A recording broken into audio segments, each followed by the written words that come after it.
Here are a few other items in demand on our Square site. Start your journey today by liking, subscribing, and sharing our YouTube channel, KnowledgeWell Media, or by going to our Square site at knowledgewell-media.square.site and perusing over the available content and information. Also by submitting your email at the bottom of the Square site page in the Stay in the Loop section to receive priority information, specials, and other insider details. Or by signing up for a 1-hour consultation to tailor your specific educational needs in beginning your journey. You may do so at the aforementioned Square site, once again at knowledgewell-media.square.site. Here are a few other items in demand on our Square site.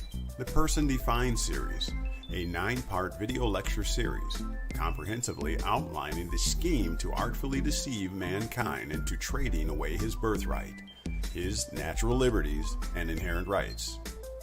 Pre-orders for The Yellow Bricks of Emerald, the first edition, offered presently as an ebook only. This book comprehensively uncovers the legal schemes, past, present, and future, of the elite powers and the U.S., subjecting American citizens to servitude and allegiance due to their own ignorance. The KnowledgeWell Video Lecture Series Trust Course, a comprehensive lecture series educating on the history, effects, and administration of the wealth-preserving, asset-protecting, private commercial entity known as a trust.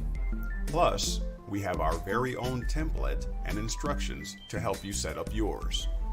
And, coming soon, our apparel and product store for all things KnowledgeWell, including shirts, hats, jackets, cups, bumper stickers, and more. For all this and much, much more, as well as for any questions or comments, email to knowledgewell4u@gmail.com or go to our Square site at knowledgewell-media.square.site.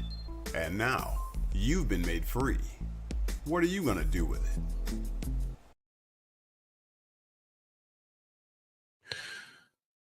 All right. Welcome, everybody. Thank you for being here. Happy Wednesday, the 24th of July, 2024.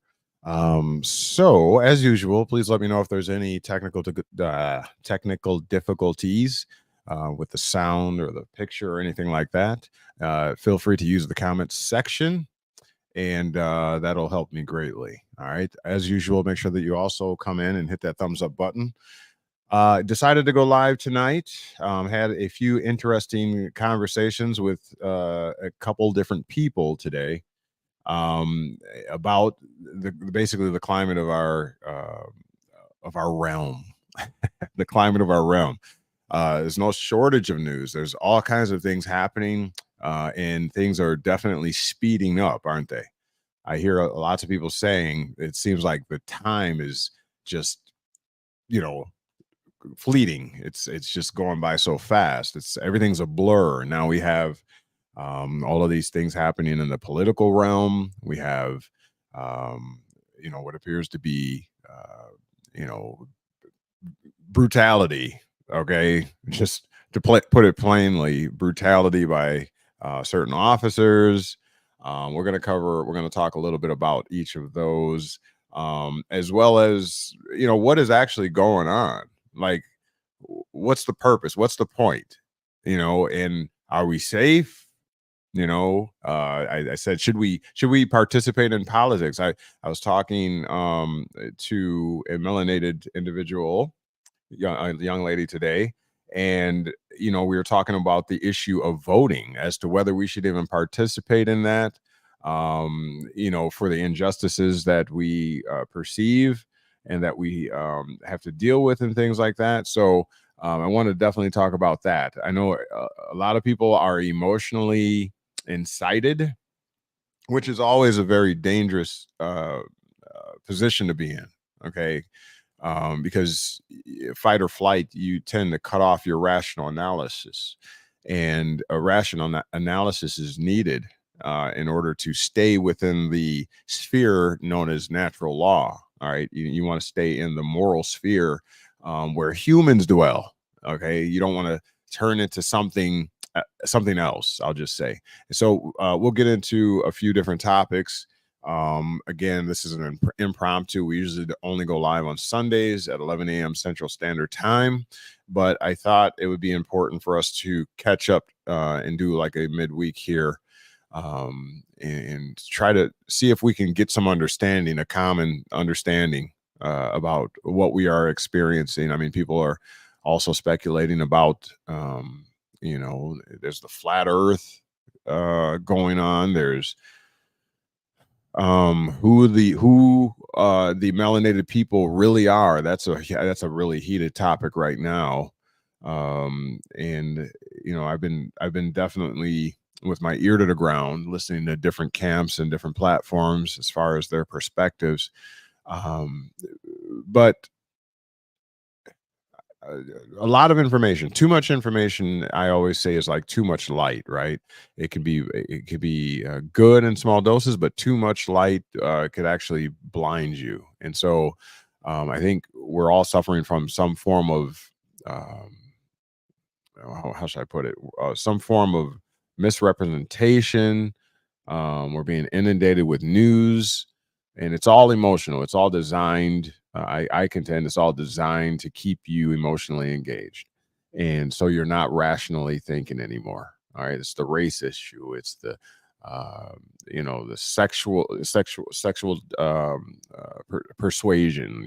For lack of a better term, how, everything, religion, everything. We're fighting on all gender, everything. Right? It's all different areas that we're being affected on, and we're being engaged emotionally. And so we got to get a handle on that. First of all, divided, there's no way that we can, move forward or progress as a nation, as a people, as a culture, um, on any level.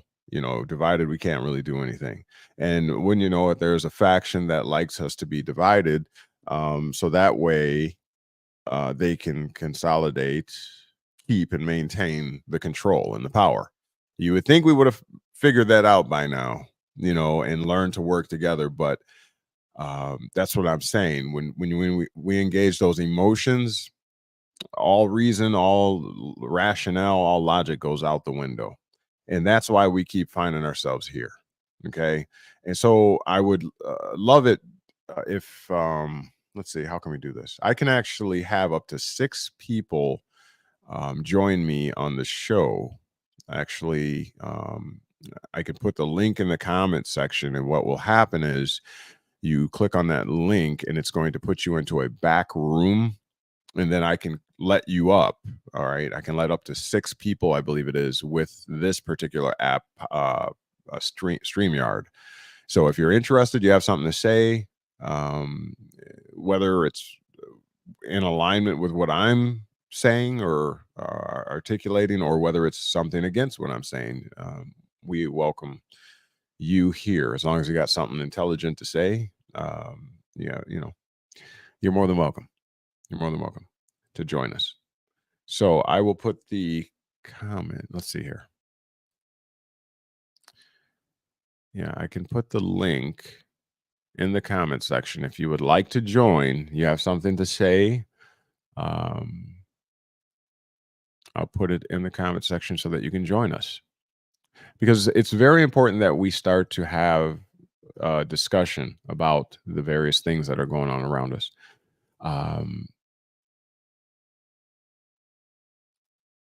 A lot of things that are happening, I find, I like to ask people questions. So I'll pose questions to people in order to see what they think, how they feel about certain things, to find out if they're feeling or thinking the same way I am. You know what I mean? Like trying to get a consensus. Like, am I odd for feeling or thinking the way that I'm thinking? Do you feel the same way? And so my point is, we need to start having discussions about these things. All right. Make sure if you're coming in again that you hit the thumbs up button and like, and and share this to your Facebook page or your particular platforms. These are important topics that we do need to discuss. All right. And all right. So I did put the StreamYard link in the comment section. So if you use that link, it'll put you in a back room and then I can call you up. You can actually join me here for discussion. All right. If you have something to share or what have you. Okay. Let's see here. Where to begin, right? Where to begin? Let's see. Um, and also, if you don't know, we've been covering the Antichrist and the Mark of the Beast. That's been a hot topic. And so if you haven't already, make sure you go and check that out at Knowledge Well Media YouTube channel. I think it was last Sunday that we covered the Mark of the Beast and the Antichrist. We uncovered that. And it's very much worth taking a look at. It's a very long video. It was live. It was, I think we did we did over 3 hours, closer to 4 hours. But we definitely brought the facts about the mark and the system. And so I guess we can begin, in that area, and then we'll get rolling. Um, the system of politics, okay? Politics. What are politics? Let's start there. And again, I put the link in the comment section. So if you, let me see, can you all see that? So I'm running through StreamYard, okay? And it is live on YouTube. So you can go, well, we'll see how it works out. We'll see how it works out. But anyways, let me see how I can share this here. I'll pull up a definition. I like to define words. I like to use the etymology of words and to prove my point. So let's look at politics real fast. And I'll share the screen.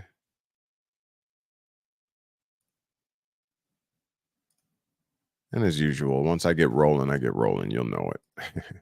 Once the inspiration takes over, you'll know it. Been a long day. Been a long day. All right, let's see what we got here. So we'll do the legal definition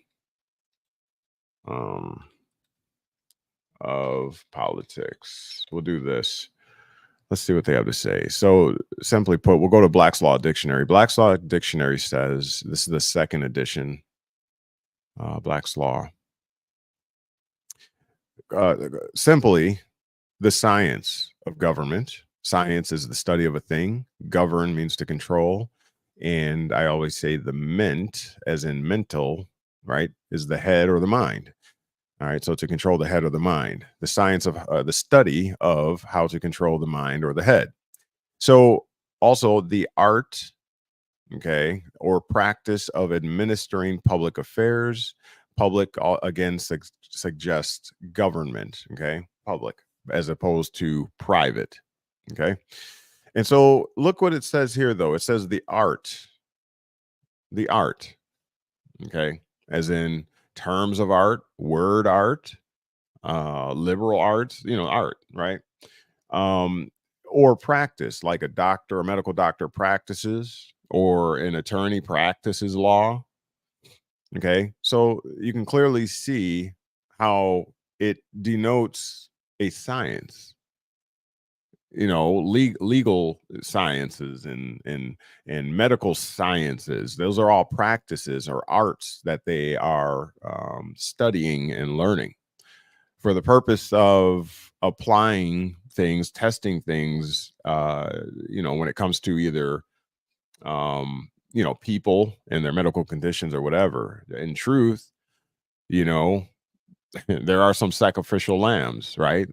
And in order for them to learn about the body, in order to treat the body or what have you, right? So, um, hmm, interesting. Coming kind of out of left field. Lance Mitchell says Kamala doesn't have her own family. She is the classic career minded modern woman, has no kids. The last US president with no family was Warren G. Harding, and he had an illegitimate daughter at 1923. Okay, interesting. Interesting. All right. Thanks for that information, Lance. Thank you for being here. And Sis is here. Kimberly Miller. Greetings to you as well. Thank you for being here. And so, again, science. Okay, excuse me. The science of government. This is politics. Okay, it's an actual art. I want to actually look that up real quick, just so we can get lay a foundation. As I usually, that's my teaching style, to lay a foundation first.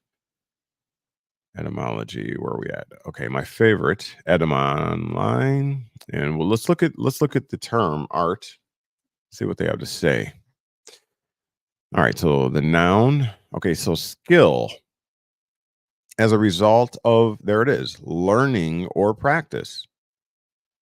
Okay, so the more repetitiously you do something, right, the better you get at it, and you gain a skill, right, from practicing something over and over and over again. Okay.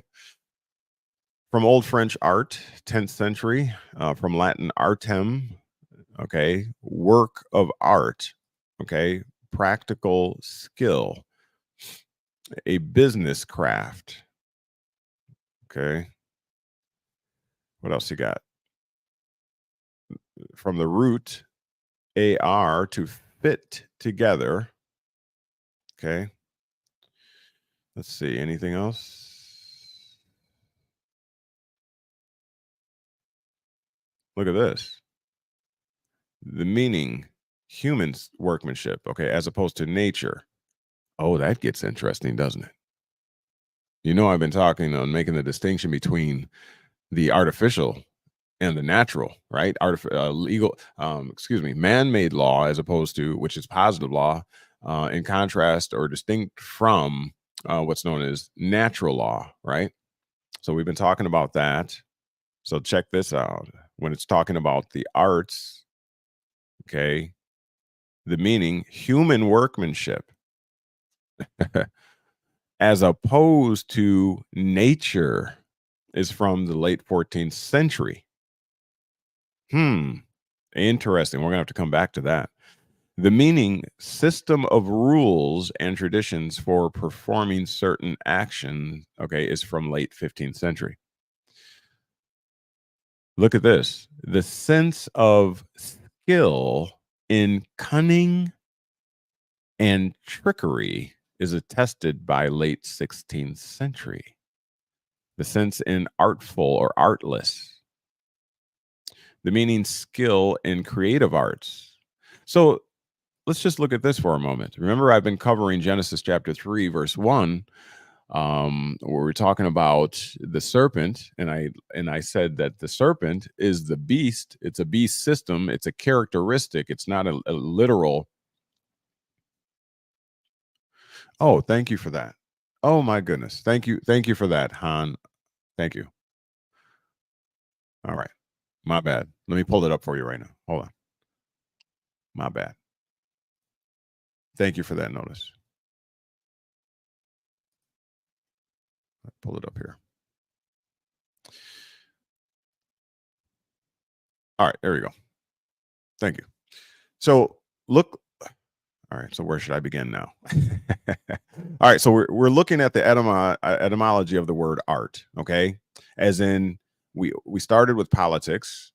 Politics is the science of government. Okay, and it led us to art or artistic, as in the science or study of something. And so art comes from 13th century. It says a skill as a result of learning or practice. Okay. So it's something you do over and over again until you become skillful or full of skill, right? And so this is politics. Okay. So you're being studied. I'm just thinking of a basic way to say it so we can move on. You're being studied. You're being studied by the politicians, okay, who are essentially pushing this button or introducing this stimulus, right, or stimuli, to get a response from you. Once they get a response from you, then they know how to move forward progressively in whatever their agenda is, or you know what I mean. And so, again, they're using art and again, skill as a result of learning or practice. They're watching you, watching your behaviors and what have you. So we're starting here because, again, I was having a discussion with an individual earlier today, and they felt strongly that we should be voting. Okay, and again, this isn't a rant against whether you should vote or not. I'm sharing, educating, and I'm sharing opinion and some history and what have you. So I'm not trying to dissuade anybody from voting. So you do what you choose to do, okay? But information. So and her sentiment was like, well, people died for you to vote and all that. And my response was that for 15 or so years, I have completely checked out of that. Like when I started doing my research and all that kind of stuff, and furthermore, I didn't just want to be doing something just to be doing something either. If I don't understand what I'm doing or why I'm doing it, I'm not going to do it. Right? I'm just not going to do it. And so I had said, I'm not participating because to me it's just a big game, and the electoral college is really the one that does the selecting of the individual anyway. So why am I wasting my time? It's vote. They call it voting, but actually it's a polling. That's why you go to the polls, right? It's actually taking a type of census to test the climate. Again, what we're reading right here, they're just testing the climate to see what narratives or agendas they could push, really, or push or pull, however you want to look at it. And so I just had checked out. I'm a lot more informed now. So if I so chose to participate, it would be with intellect as opposed to just doing something because it's expected or one party is going to reward me for doing it. You know what I mean? I don't. So anyways, you are being studied. Okay. And, oh boy, I want to go in so many different directions. I got to slow myself down. One moment. Let's finish this off here. Okay. So skill as a result of learning or practice, here we go. And again, it's a work of art, as in a work of art, a practical skill, a business craft. All right. And we read down here that it says, the human workmanship as opposed to nature. This is man-made. This is a man-made construct, is what it's saying. And they want to make that distinction. Notice every time we do this research, even when I went to the House of Representatives website, they make the distinction between what is natural and what is artificial. We also studied under William Blackstone, who wrote the treatise on the laws of England, 1765-ish. He goes in and makes the distinction between what is natural and what is artificial. Okay. So that which is Caesar's, and that which is God's or nature, the law of nature, is the law of nature. They clearly know that. That's important to realize. They will never mix the two. They know better. The question is, do we? Do we know not to mix natural or with artificial? Because, and I'm getting ahead of myself, but I'm gonna just go out there and say it. If you don't know the difference between the two, the House of Representatives let us know, and I'll go there pretty, in a little bit. The House of Representatives let us know that if you don't know the difference between the two, then you cannot discover what is called natural law. You won't discover it, right? So therefore, your only other option will be man-made law, quite frankly. And that's where we find ourselves today. So I guess I'll segue into the discussion of politics and why or why not you might want you choose to be involved. You see what I'm saying? Because most of these elitists are playing in the system. They're playing the game, but they are not themselves subject to it because they know how to separate, all right, the natural from the artificial. See, what the reason why we suffer what we suffer and are taxed like we are taxed is because we don't know how to make the distinction or recognize the difference between artificial and natural. Let me give you an example. I'm way ahead of myself now, but let me give you an example. What is the purpose of corporations? Okay, what is the purpose of corporations? Corporations provide a separate entity, right, from yourself, so that if the entity is ever sued, it does not affect you individually. Okay, and also, so it can be sued in its own name. It can have its own bank accounts, right? If it can hold its own liability, all right, and the liability does not devolve upon the individuals of which the corporation is composed. All right, so it has a separate existence, is the point. Okay, and so if you don't realize that, okay, let's say it would be more advantageous for you to have a corporation, but you chose to instead have a sole proprietorship. Okay, but again, it would be for tax purposes and liability purposes, it would be more advantageous for you to have a corporation. So guess what? Because you are acting as an individual and that sole proprietor is in fact you, you don't have what are known as immunities. So if your sole proprietor is sued, it goes directly to you as opposed to hitting the corporation or providing a corporate veil of protection for you. Okay. So that right there is very important in this discussion. When I'm saying that if you don't know the difference between a corporation and yourself, okay, then you don't have that corporate protection, is the point. And we're going to get a little bit more deeper into that. All right. Let me look at the comment section because I see you guys are going ham on me. Let me see real quick. Let me look at the comment section here.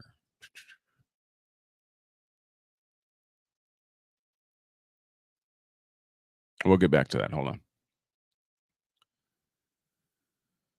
Wolf Stark art is in the place. Thank you for being here, Wolf. You said on the screen, I see that. Okay. Bye. My bad. Alfred Stunt versus the Steamboat Ohio. Okay, April 1855. We, the people of the United States, in order to form a more perfect union, etc., do ordain and establish this Constitution of the United States of. Okay, American. Okay, so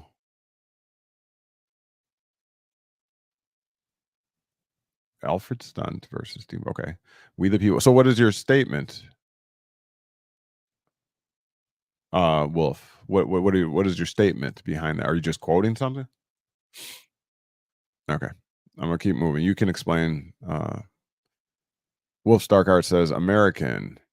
What is here meant by the expression?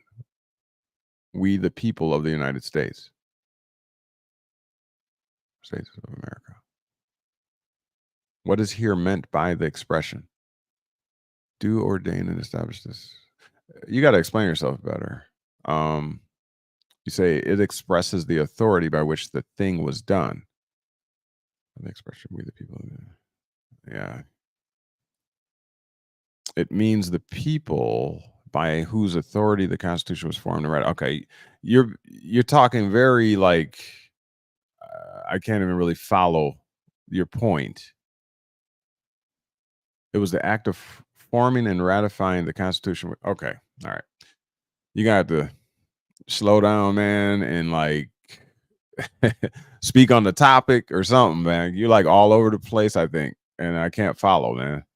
You putting a book, you writing a book, and we're talking about something else right now. I'm trying to follow. I'm trying to give you a benefit of a doubt, and doing the same acting for itself and be the authority of. Okay, all right. Sorry, man. I can't even follow what you're saying right now.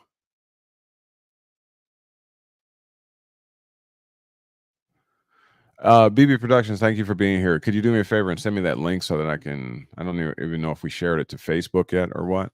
Appreciate it. All right, so let me get back to what I was saying here. Yeah, if you're gonna put comments in there, try and keep it simple. Remember, I got to read this stuff, and then I got to share it, and I got to piece it together and comment on it, and all that kind of stuff. You don't just type a book in the comment section, please. Like, make it make sense in accordance with. I mean, if you want to speak a topic, feel free. I did put, if you go back to in the comment section, I put the StreamYard link there. If you want to join me to have a conversation or what have you, or share, feel free. Okay. Okay. You said in short. Okay. What are you saying? Okay. The American people do not have a say or vote. That's what you were trying to say in short? Man. All right. Okay. So you said the American people do not have a say or a vote. Okay. The Constitution, therefore, was ordained and established not by the whole people of the United States collectively. Okay. All right. So let's keep moving. Feel free to join me. I put the link, the StreamYard link in the comment section. All right. Let's keep moving. Come on now. Let's do that.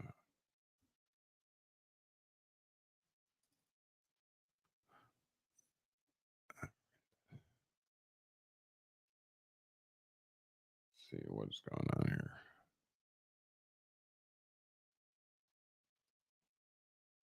For some reason, it's not working here. There we go. All right. So my point is that they are using art. Okay, they are using their skill. Okay, cunning and trickery, and those are the same personality and character traits that the Bible speaks of. Genesis chapter 3, verse 1, when speaking about the serpent, which I say once again is the beast. Okay. And I think we went over that for 4 hours on Sunday. If you missed it, go back and look in the archives, and you can find the live from this past Sunday. And you can see all the facts that I've laid out for you of why, um, I believe the system is the serpent is the beast, or the most cunning, it says, the most subtle beast of the field. And there you can clearly see that politics, we started here at politics. And look what it says: the science of government, the art or practice of administering public affairs. Again, they are practicing. They are becoming more and more skilled at what, you might say, you might ask. What are they being skilled at? Well, it's politics. It's the study of governing. Who are they governing? The people. Right? Okay, well, if they're governing the people, they're clearly stating here that it's an art or a practice, like a medical doctor practices on you and on people, right, to gain a skill. But there is the definition here from the 16th century of art that is very applicable and in line with even Genesis chapter 3, verse 1, when speaking of that particular system. This particular system, this particular beast, this particular serpent is more cunning and crafty, the Bible says. Or another word is subtle. And remember, I told you that if you look in the concordance for that word subtle, you'll find that it comes from the word techne, T-E, I want to say C-H-N-E, techne. And that means art, skillful and cunning, art, trickery in order to get one's way. That's what that means. So that's what they're suggesting about the beast in Genesis. And so we look here, and again, politics, which is a man-made institution, a man-made practice, a man-made skill that is used in the governance of people, human beings. Okay. Now, skill in cunning and trickery is attested from the 16th century. This is the etymology of the terms, the word themselves. Politics is this. So it's no wonder. Now, again, we're talking here in this particular segment on, exercising your right to vote or participating in this realm, in this system. Okay. So if you participate in there, if you're exercising what are called your political rights, you're you're in agreement to go along with it, right? And so it's no wonder that the people are so confused, fused together with much heat, like two pieces of metal that's fused together. It's no wonder. And they purposely give you two options. You're always going to have two options, not a third, not a third. It's going to be two options. Okay. Your head's going to turn this way to the what they call the right, and this way to the left. That's the only options you're ever going to have in this political system, right and left. Right. And what happens when you do this too fast? What happens when you do that too fast? You tend to get a neck ache and you get dizzy. Okay. And so it's skill, it's cunning. They say they're two wings of the same bird, right? Okay. You know, so it's all it's all something else. But anyways, let's see what else we can glean from here. It says the meaning, skill, and creative arts is recorded. Okay. Let's see what else. There was one more point here. Where was it? I lost it. But this is very key and very important right here.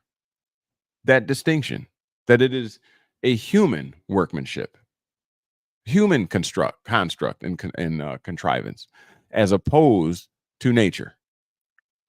Okay, that's very important to know. So this is defining politics. This is what you are a part of when you're participating in the political realm or in the voting systems and whatever, voting in your favorite politician or whatever. This is what you're participating in. Okay. Now, I particularly, once again, have elected to not even play around with it, especially without an understanding, a deeper understanding and education on what it involves, and what have you. I just elected not to play in that game. And again, in speaking with the individual today, they were like, well, you're not going to exercise your right. People have died for that. I said, well, I don't believe people died for it necessarily for voting. I believe that, there's a big cover up. Okay. There's a big cover up. In that certain people are being their culture and their history is being destroyed. People that look like me, and they're not wanting to disclose. The people that look like me have gone from Negro to all different. All of anyone you can think of, to black, to African, to African American, to Afro, or whatever. And so there's clearly an obfuscation or a hiding of this people and their identity. I'll just leave it at that. And so I didn't believe, I said I don't believe that they died for the voting per se. And well, we'll keep going. We'll keep going. All right. So that's politics. That's politics. So this is what we're participating in. Oh man, it's not showing again, is it? Sorry about that. Sorry about that. That's what we're participating in. Make no mistake about it. Okay.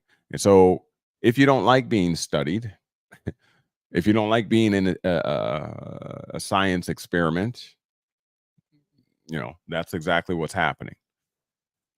It's an art, it's a practice. And there's a lot of trickery. You always say, well, a politician, they always make promises. They don't deliver on them. Every 4 years you vote somebody else in, and then they make promises to you. And the people, we fall for it every time, every freaking time. And then we complain, and then but yet we keep the cycle going over and over again, right? And and so this whole event with Trump and the assassination attempt and all that kind of stuff. A lot of people are questioning as to whether it was real. was this set up? Never really before. I mean, there was President Reagan, I believe, in '81 was the last attempt on a president, right? And so um absolutely, Han, absolutely. Yep. I learned that the Pope studied word art. Absolutely. Absolutely. They say word art is where you get wizard. It's kind of a play on words. That's what I've heard. Wizard, wise art or word art or whatever. But yeah, no doubt. Remember, Latin is used a lot in the legal realm. Okay, American jurisprudence, right? It's a lot of it's based in Latin, and they use a lot of Latin terminology, which is actually a dead language. It's said it's a dead language, but they continue to use it. Why? Why? You don't study Latin. Who studies Latin? Nobody. You know what I'm saying? So, but you'll hear a lot of Latin, when they're talking in court and whatever, right? Okay, thank you. You said the link was sent. Thank you very much. So yeah, absolutely, absolutely. Using language. I did a video called "We Languish Through Our Language" a while back. That's also in the archives. Very good one. I think it has a picture of a guy sticking his tongue out. We languish through our language, or something to that effect. That was a good one. Speaking about that, but yeah, word art, very important. Terminologies, casting spells. As you've heard. In schools, we learn spelling and we write in cursive and all that kind of stuff. Life and death lie in the power of the tongue. We've heard all of those. It's very true, very factual. So yes, I take those things very serious, even in my daily practices, speaking life and all those kind of things over your children and over your life and over your day. Yeah, I sincerely believe that. Be very careful for that. So I did put the link in the comment section if you would like to join, if you'd like to come on and have a discussion. I wanted to get on here tonight because um, a lot of people have different opinions about what is actually transpiring, what's happening in the world today. There's a lot of fear, the wars and rumors of wars. The weather patterns are changing. It's said. Um, Aliens. Although that hasn't been, talked about as much as it was, because now you got the election coming, so now the attention's over here. And then, the assassination attempt on Donald Trump. And then, the whole P. Diddy thing is now under wraps or kind of quieted down by that. And so this is just the way the game is played. And this is what I want to convey. Hopefully to shrink the amount of fear out there in the system, in the world, for people that are listening or that will listen, that this is politics. All of this is politics. Now, will I go as far as to say that the assassination attempt was not real? Well, I mean, I have my personal conjecture. I don't have any facts to back up anything, but we know about false flags. We know about what they call black swans and psyops. We know about all of that. And so but we'll be driven crazy if we try to keep up with all that stuff. We'll go stark mad. So it's all distractions. That it's all distractions. And now they're going to spend a lot of time all the way up to the election on breaking down every vantage point of the assassination attempt. Now they're talking about the water tower. There's nobody covering the water tower. And then, the sniper was looking right at him the whole time. And then there was 3 shooters. And, it's just going to keep going. And it's exactly the time and space that is needed for them to continue to pull the strings. It's going to be exactly the time that they need. And we just keep going for it, hook, line, and sinker every single time. And so I know you have to be tired of it. Now, let me stretch it a little bit further, because what's going to end up happening all right, is that we're just going to get burnt out. And this is going to carry us into the, until our generations is burnt out. And if you're in your mid 40s and upper 40s, whatever, and then we're going to get mentally exhausted, and we're not even going to want to, I don't want no part of this, just crawl under a rock somewhere. And then the next generation is going to come in and pick up, and we're going to have totally been so exhausted with this that we're just going to forget it. That's the human condition. We'll just forget it. Yeah, just like we forget every 4 years that one that we voted in lied. They didn't do anything that they said they were going to do. But the next after that, 4 years later, we're ready to go again. Oh, we're rejuvenated now. Who's the next Joe or Jill that's going to come in here and make us better? We do the same thing religiously. And our parents did the same thing religiously. And their parents did the same thing religiously. And we just, no, we don't ever get enough. You know why? Because we only live so long, and then we're gone. And we leave the mess to the next in line, and they just every 4 years, the same cycle. So no, it can go on perpetually, forever. And it has 200 plus years of it. It's been the same thing. So this is not new. This is not new. And this will completely exhaust us. And that's what it's designed to do. It's a study. It's a study. And they don't need you thinking intellectually. They need you to just be a productive citizen. And that's why the public school system was established the way it was. They're not there to create geniuses. They're not there. Well, think about it. Think about it. What do all those geniuses and elitists and billionaires have in common? They quit on the public school education before they graduated. Yeah, somewhere around 8th and 9th grade, they just, I don't need school anymore. I'm going right into business. Check and see how many of them actually have high school diplomas or whatever, or went all the way through. Check and see if I'm right. I think you know the answer to that already. But that's the thing. So, but most of us, we were pushed. We were like, yeah, we're gonna, get your high school diploma, stay in there, and then go off to college too. Stay in that system, right? That's what that was the most important thing, all right? Because they need productive citizens, is what it is. And I'm not necessarily telling you don't do it or take your kids out of school. Don't do anything extreme anymore. Just don't do it. It's not beneficial to anybody. All right. I would tell people is to do for you and your family. You know what I mean? Do for you and your family the things that you feel are important and that are in alignment with what you truly believe. Being truthful to yourself, though, right? Completely truthful to yourself. I would say do that. Yeah, because that's really all that's going to matter. All right. So, anyways, again, politics is the science of government, which is the study of the government. It is an art. It is something that they become very skilled at practicing on you. And there's a lot of trickery.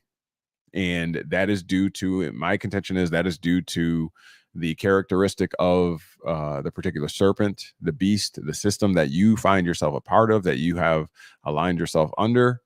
And through a social compact, a type of contract, right? And in exchange for your allegiance and your duties, civic duties, they call them, you were given what are known as political and civil rights. And this is kind of a review of Sunday, but and you have become a member of a political community. It's a particular type of community. Remember, politics is the science that it's an experimental realm that you have joined yourself, known as the jural sphere. All right. And so it is wholly experimental.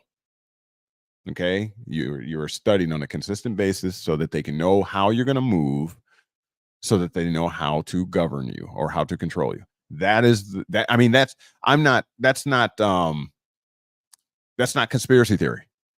I can take you to their documentation that spells that out verbatim. So it's not conspiracy theory. This ain't me making this up or, Rage Against the Machine. I'm literally stating what they express. So it's no secret. But that's what it is. And so let me look at the comment section here. Han, I think it's Hanal. I heard in Korean public TV that University of Illinois pay North Korea to study the correlation for giving people food each year, little less every year, and study the people's physical changes. Exactly. That's what it is. It's all an experiment. And I think it would do us a lot of good to look at it from that perspective. Just look at it from that perspective. You're not supposed to take this thing as serious as we have been taking it. We're all over the place, but we're just talking. I mean, this is an off night. I just said I'll go live. Let's talk. Let's talk a little bit. We do our studies on Sundays and all that kind of stuff. So let's have a conversation. Listen, y'all.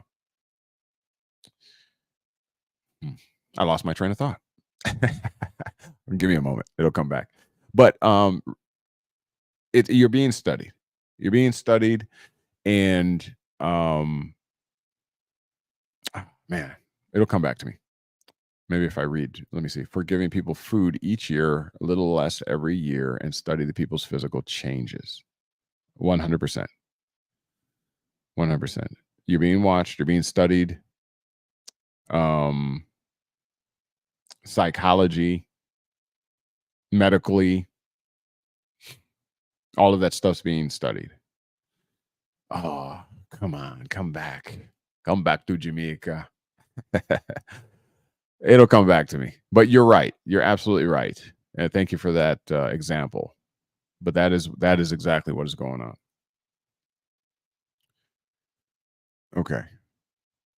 Dang nabbit. It just right out of my mind. Where are we going now? Where are we going?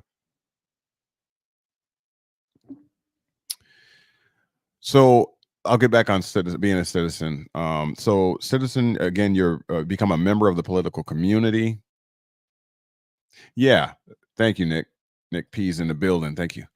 You were saying we can't take everything too seriously. Yes. So the wealthy elite and the players, okay, they don't take it as serious as we do. In other words, they don't become emotionally engaged in the system.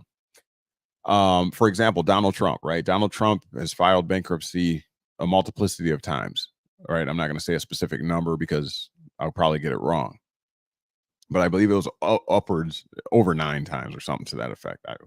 But he still remains a billionaire. Okay. And so my point is that you're not supposed to take these things, these artificial persons, these corporations and whatever. You don't get emotionally attached or engaged in them. And so he can bankrupt one if it's not successful. If it does not return him a profit after so many years, he'll simply cut it loose and start all over fresh again, right?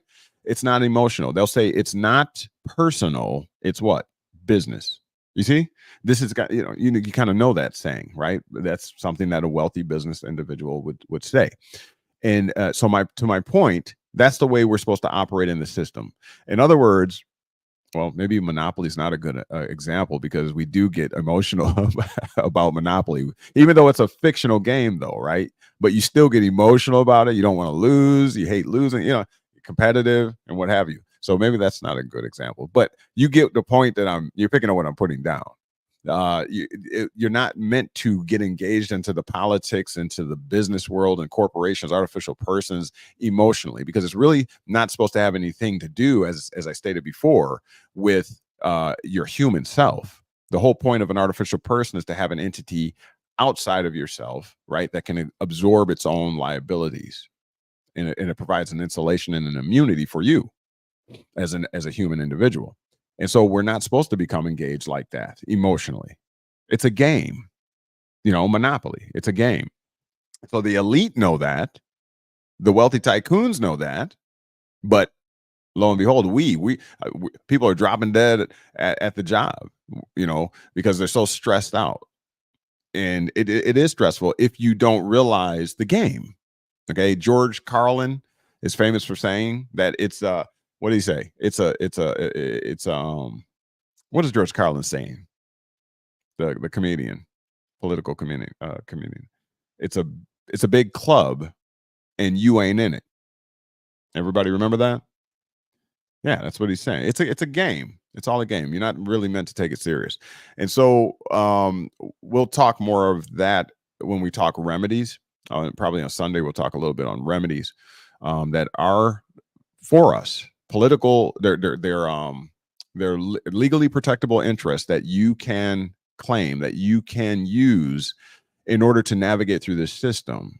One of which is a trust, right? You might have heard a lot about trust and the protections. The 1882 Rockefeller used those and became insanely wealthy, right? By forming monopolies and whatever later for that. But trust, yeah, one of the more powerful things. Corporations layering them with each other. That's something that we teach in our trust courses and all that kind of stuff. But yeah, knowing the game, it's very important not to become emotionally engaged in these things. Same thing with politics. Not to become emotionally engaged or invested in politics. You have to realize that it is a game. Okay. And so, yeah. So, as far as this, I wanted to also speak on, yeah, you remember that, Han? Yes, I heard that. We are not in the club. You're not. But the thing is, you can be. No one is keeping you out. Nobody's keeping you out. The only thing that's keeping us out is our ignorance, right? Because while we were getting that public school education, right, they weren't. They were teaching their children things like trust and legacy building and wealth building and strategies and what really has value, right? They're teaching their children that in their private schools and whatever, right? Or homeschool, whatever they do.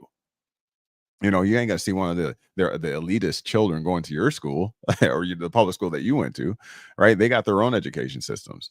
But the point is, yeah, we can learn these things. If we would unplug from the system, come out of the matrix a little bit, read some books. We're getting further and further away from employing rational analysis. Right. Again, necessary to discover what is called natural law. We're getting further and further away from that. We're becoming more digitally engaged, which is stripping us of our rational analysis or our capability to employ rational analysis. It's dumbing us down, is what it's doing. The AI is just, oh my goodness, you don't even got to think anymore, do you? No, you walking with your phone, you hit the voice recognition, ask it a question, it tells you, how to wipe yourself. I mean, it tell you anything you need, right? And so you're not even gonna there. It's we are teaching our brain the connectivities and the synapse and the all. We're teaching it, or we're, instead of evolving, we're devolving. Because what you do, like the science of government, the arts, the practices, you get better and better at something. But if you stop doing those things, those connections won't be made in the brain. So this is what we're doing. This is what we're subjecting our children to. The next generation. What kind of people are they going to be? And is that the point? Is that the point? You're not even going to be people anymore, right? You're not even going to be people anymore. What are we going to be classified as? Especially if you've taken the poke. That's an interesting topic there. I haven't covered that one yet. I plan to, though. Not to scare anybody. I'm not trying to, it's not about that. This is education. Okay. And unfortunately, education can be a bit scary, right? But, you can, when you know better, you're supposed to do better, is the point. But yeah, for those of you that took that thing, that poke, you got to ask yourself a question. How should I put this?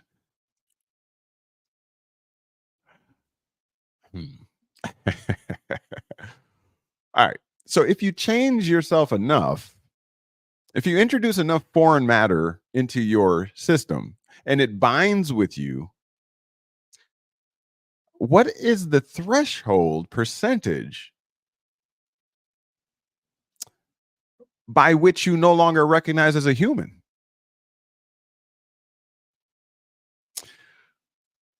That is very important and very significant to think about, y'all. It's very significant. Why? Because we have we have this thing called the legal system. And the potency of the legal system is, as Han said, through their word art. Each of those terminologies carries its own definition that is a contrivance of men. Meaning, we created the word, therefore we can define it. And since we run the government, and the government is using those same terminologies, we can make them mean whatever we want. In other words, let me give you an example. In the 80s, what was speeding? In the 80s, what was defined as speeding in a car? Speeding. Probably like 50 miles per hour on the freeway. Oh, no. Speeding would be over, right? So some of y'all say we can drive 5 miles over without getting pulled over. And the cops be like, where did they get that from? Ain't nobody said you could drive 5 miles over the speed limit. That's still breaking the speed limit. But anyways, I digress. But what? So let's say 55. Okay. Thank you. Yeah, you agree. Nick P says you've been genetically modified. Exactly. You are now GMO. You're genetically modified. And so whoever patented that GMO substance that is now a part of your DNA, do they own you? Do they reclassify you? Interesting. Han says 55. Okay, you agree. Yeah. So 55. So okay, so in the 80s, the definition of speeding legally, right, would be 55. It would say, the term speeding. And then it would in the law and the definition section would say a person that exceeds 50 miles per hour, right, is a speeder. You see, they just defined and put a category on a human being or on a person, right? They set that. Now, in 2024, they have to change the definition because they changed the limit, the speed limit. So now they defined it and said speeding. Any person that exceeds the speed of 60 miles per hour or 65 miles per hour is a speeder. Therefore, they are speeding. So my point is, in the legal system, they set the terms and conditions of words, word art. And so, what is a human? If they say a human is someone, they're not going to say this, but just follow me here, okay? If they say a human is someone that has not been poked, right, and is pure, like the scripture talked of Noah and said that he was perfect in his gene or genealogy, meaning he had not been tainted, the whole what's those giants called? I wanted to say the Necronomicon, but that's not it. The Anunnaki. He hadn't been tainted, he hadn't been morphed or mutated, right? So he was perfect in his gene, in his genealogy. And so if the definition of a human is one that is perfect in their genealogy, meaning they haven't been mutated by any substances foreign to their body, then, my dear sir and ma'am or madam, you would not fit the bill as a human anymore. I'm just saying. Do you believe that? Do you believe in magic? No, I'm goofy. So, but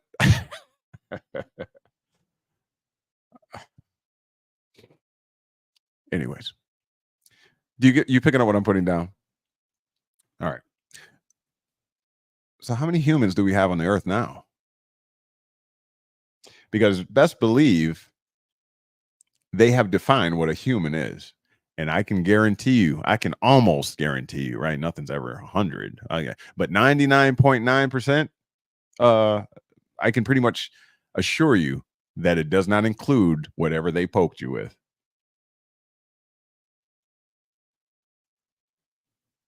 Just saying. Think about that. Have you soiled your garments, as the scripture says? What did that really mean? Have you soiled your garments? Are your robes spotless, or have you tainted yourself? BB Production says 7, 7, 7. I feel myself getting stronger. Macadon 1 is in the building. What's going on? Transhuman. What does trans mean? Oh, can I say that? What does trans mean? Across. Trans, like transport, right? Transport, it means across. So transhuman or transhuman is to cross from human to non-human. Is that the whole goal? Is that what we're talking about? Will that become the zombies or the aliens that we're looking for right now? There's going to become aliens. Oh, yeah, there's coming aliens, all right, because they cloned Tyrone. And take you to the sunken place. Mm-hmm. See, we're looking all over the place, wondering where this is going to come from, when this is going to happen. It's already happening to you. Oh boy, this is taking a turn. So check this out. I guess we're going there. Transhumanism it is. So check this out. Do I want to go there? Okay, I'm going. Anybody heard of the Real ID? ID.me. What do you think that's about? Anybody?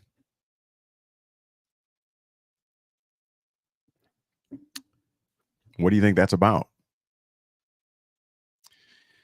Let me help you out with that. You know that mark of the beast thing we've been covering?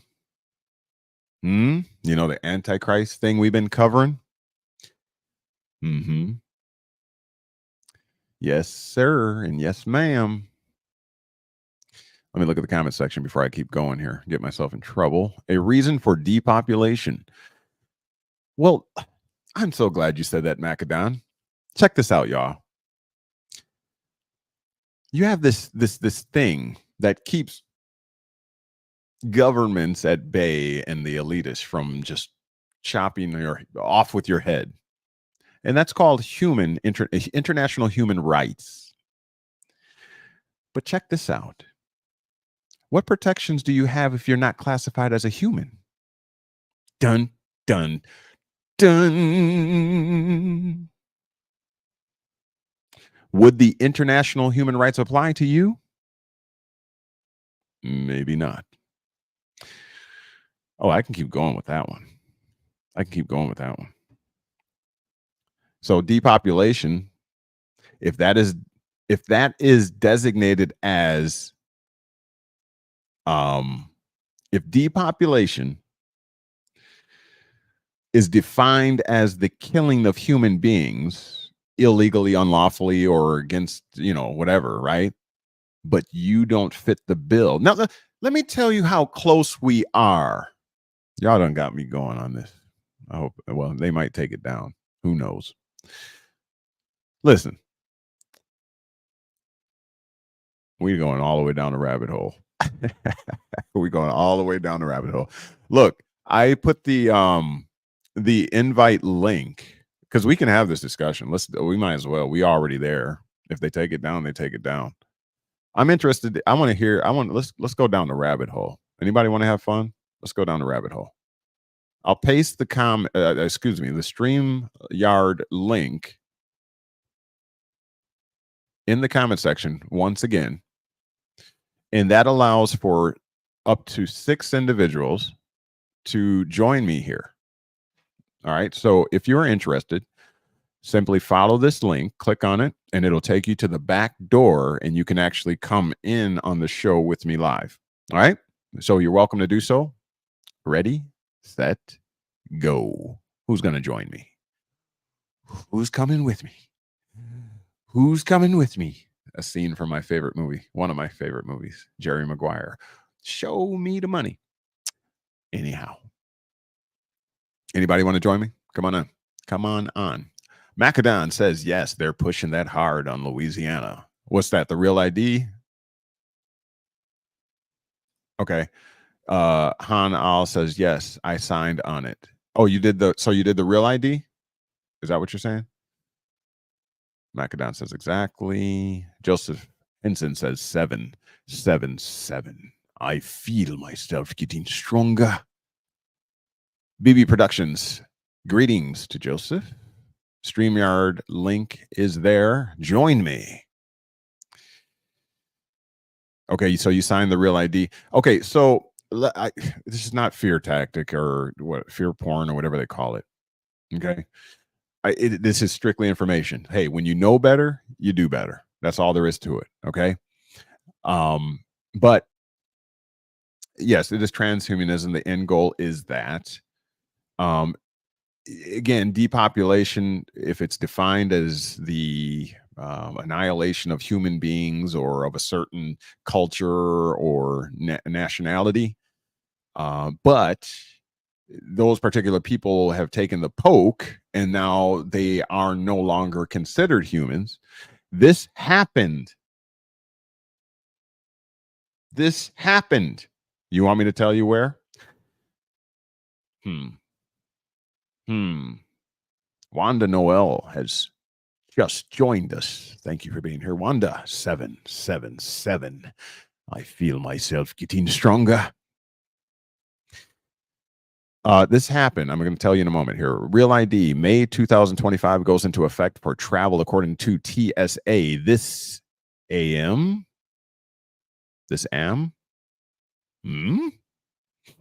Do you see it there for yourself? Thank you, BB Productions. The Real ID, May 2025 goes into effect for travel. So you ain't gonna be able to travel without it. Now, if y'all don't, let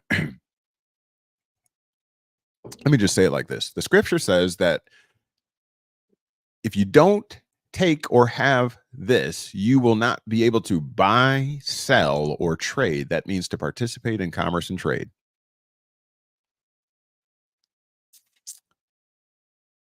Yeah. You see how close we are. Now, again, have you soiled your garments? Are your garments white as snow? Now you can see the symbology there. You can see what they were talking about. Are you perfect in your genealogy? Okay, so a lot of people aren't, and now they're passing out and they're fainting and they're going into having seizures and they're losing limbs and all this kind of stuff. Okay. Now, the Real ID, once again, the Real ID is a federal identification. Oh God, how did we end up on this topic, y'all? This was not supposed to be the topic, but we're here. The Real ID is a federal recognition. If you didn't know, now you know that you have dual citizenship. You are both a state citizen and you have a federal citizenship.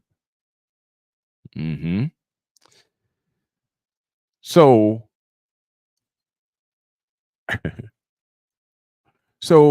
the point of the game, I'm going to reveal to you, as I've already done so, the mark of the beast, the system, the serpent, the subtle most cunning creature built serpent is the American jurisprudence. That is the beast system. It's the most cunning, crafty beast of the field. How do we know that? How can I verify and validate that assertion?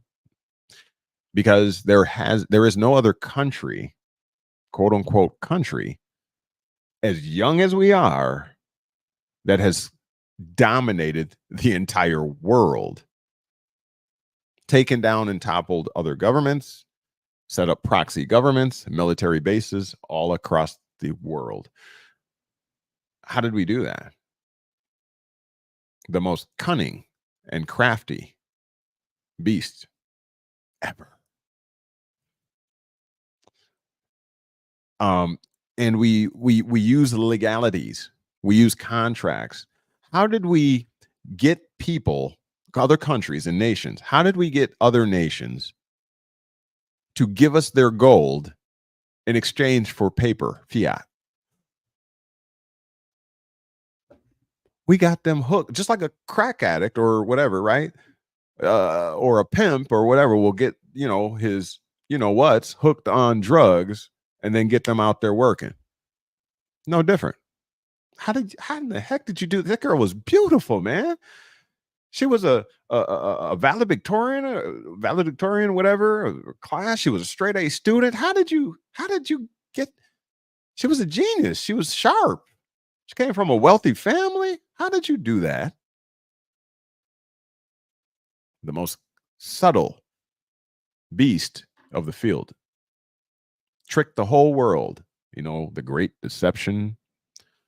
See, we've been looking, you're often looking out for the issue. You're looking all over. Oh, it's coming from over there. They say Jesus is over there. Oh, the Savior is coming from over there. The Messiah is over there.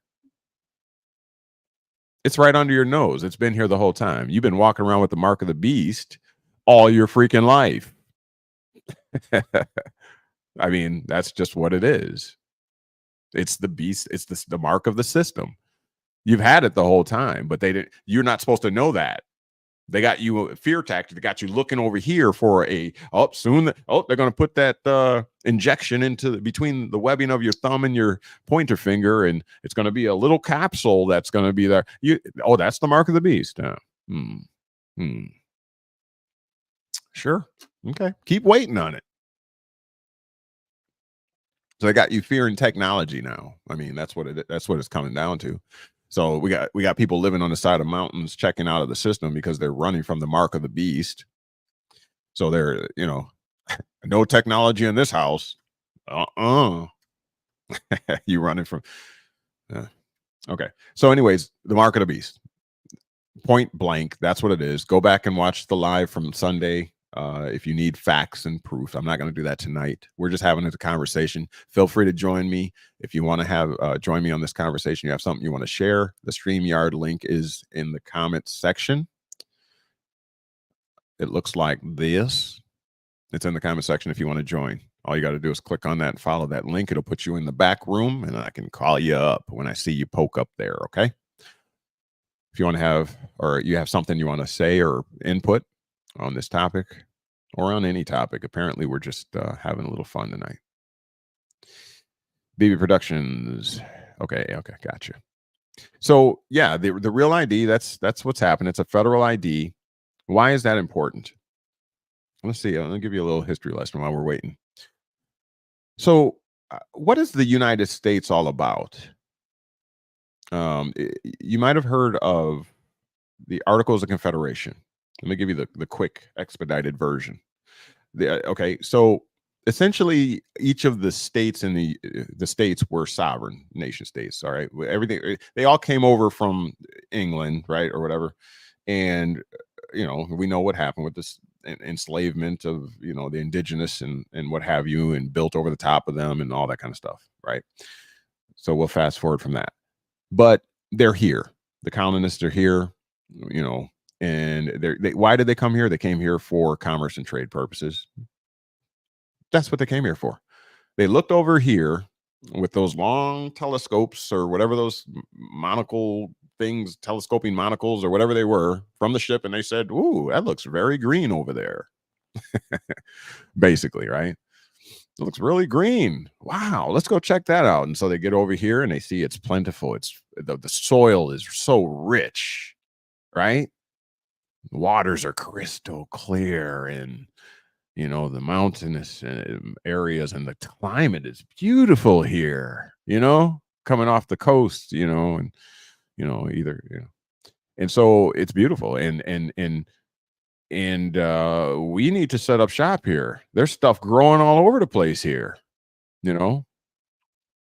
And of course, they got here, and there were indigenous people here, and that was a problem. You can't understand their language. So what do? You know what I mean? Well, we know what they did. So, anyways, they got here, they set up camp, enslaved the indigenous, put them to work, et cetera, right? That type of thing. Killed them, whatever. But the whole purpose was to put seed in the ground and grow it, right? So that they can make and manufacture things out of, the crops and what have you, and corn and all that kind of stuff, and sell it around the world. It's all about commerce and trade. It was from the very jump, is the point. Forget whatever else you heard. It's always been about that. I was reading in one of these history books. It was talking about two families, the Delanceys and the Livingstons, who were basically your present day Democrats and Republicans. And they would play a game, much like they're doing today still. And that game was to get people which family can get the people on their side or to be their constituents. And so they played this game, a wealthy man's game. And it caused the colonies to be divided. Politics. And so you had some that said, okay, well, I'm a left. And then this one said, I'm a right, party and whatever. And there you go. That's how politics began, like that. Just simple and sweet. But in the two families were their specialties, okay, were shipping trade, right? The merchant class. And then you had what's known as the land gentry,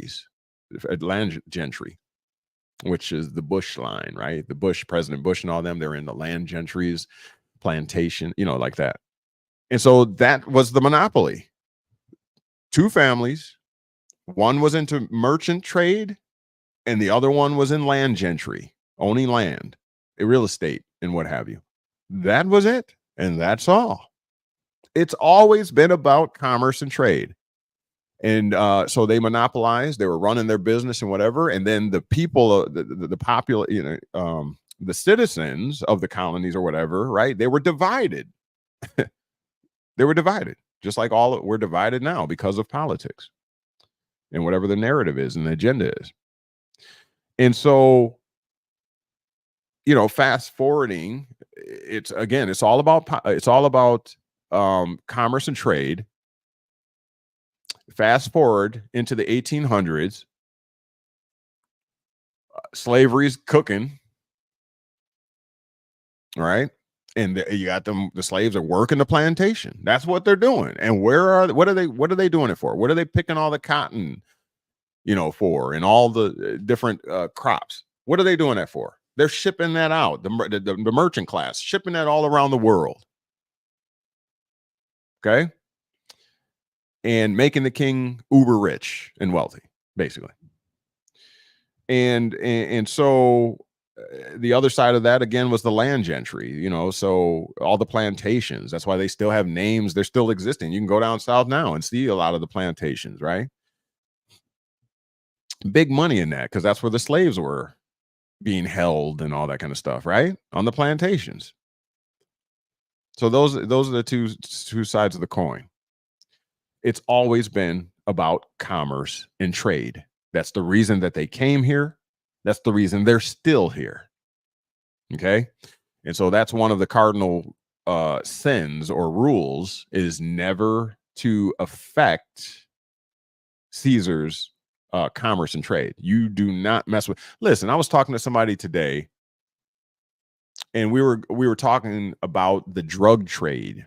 You get caught going across state lines. We're going to get back to the real ID in a moment.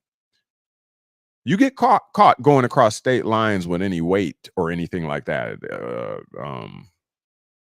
Herbals and all that kind of stuff going across state line. They are handing you 10 years minimum for a doggone herb, a plant.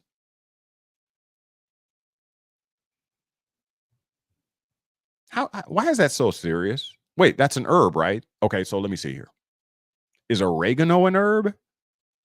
If I load my car to the hilt with oregano and go across state lines to Illinois, am I going to get 10 to 15 years of hard time or whatever? Federal time? No. Isn't that an herb, though? Yes. Is marijuana an herb? Yes. Then why you give me 10 years for that herb? But this one, I'm not going to get any time. I can carry as much oregano as I want to. Any herb, I can carry as much as I want to, except for that one. So it's all about commerce and trade is the point. It's all about commerce. Let me see this comment. We are watching you on 3 tablets and 1 cell phone. 3 are on mute. My primary tablet started buffering several times, but Wanda's identical tablet did not. Someone did not want me watching. Ain't that something? Ain't that something? Thank you for that, Joseph. That's right. Tell on them. Tell on them. Little bugs, man. You know, those ones that fly up your nose when you're riding your bicycle. I hate the little thing. I mean, I don't hate them, but you know what I mean. But anyways, it's all about commerce and trade. And you don't affect Caesar's commerce. That's the bottom line. Or he will give you a hard time because you don't affect his commerce. Render unto Caesar that which is Caesar. You know the saying. And so with that being said, yeah, we're talking about that. I was just amazed.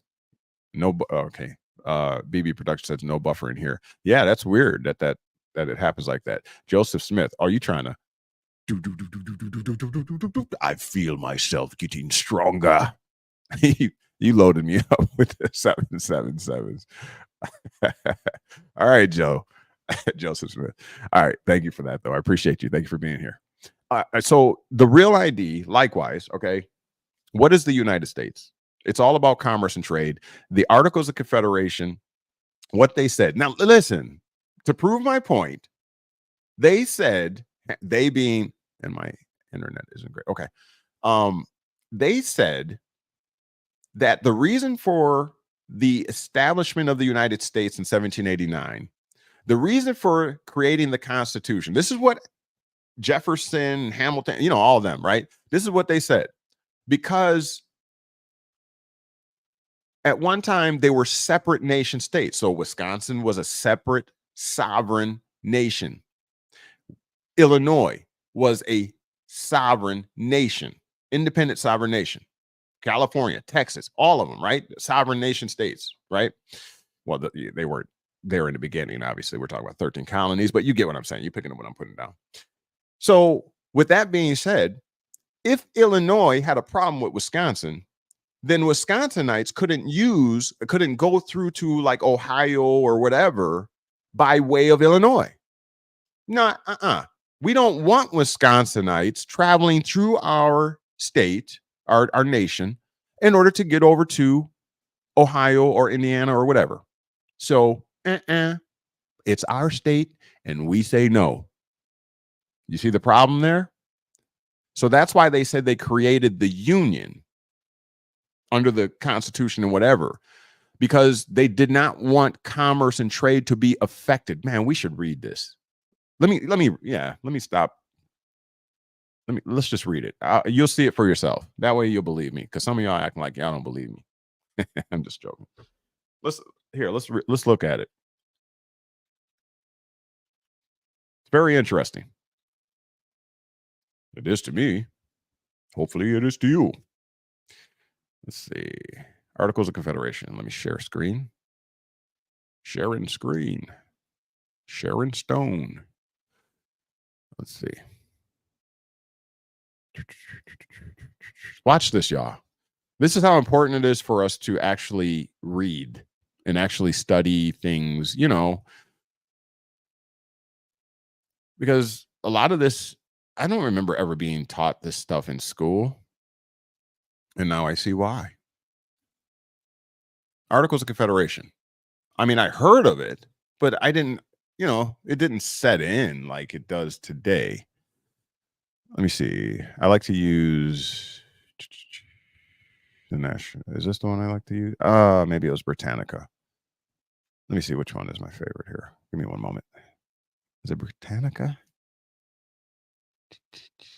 Doggone it. Where are you? Here, bear with me one moment here. There's one I like to use because of the way it's set up.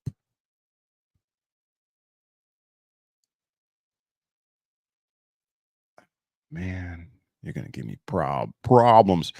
All right, we're just gonna have to go with it for the sake of time here. Hopefully you can see this. I can blow it up a little bit. A little bit. Uh-huh. Check this out, y'all. Watch this. Watch this. Watch this. Okay, here.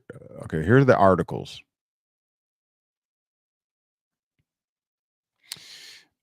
Okay, articles of Confederation and a perpetual union between the states of New Hampshire. So here's the original, the 13 colonies. They're going to list it. This is a perpetual union. Now, if you recall and remember, what we've been teaching on, what did, let's see who's been paying attention.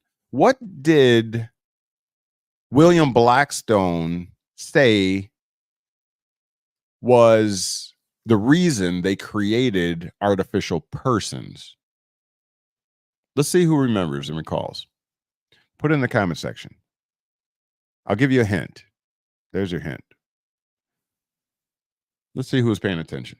There were 3 reasons that William Blackstone said we need to create artificial persons. Let's see who was paying attention. I gave you a hint here. I gave you one of the answers, basically. Come on, do it real quick for the sake of time. Anybody remember? Recall? Joseph Henson, I know you should remember. Anybody remember?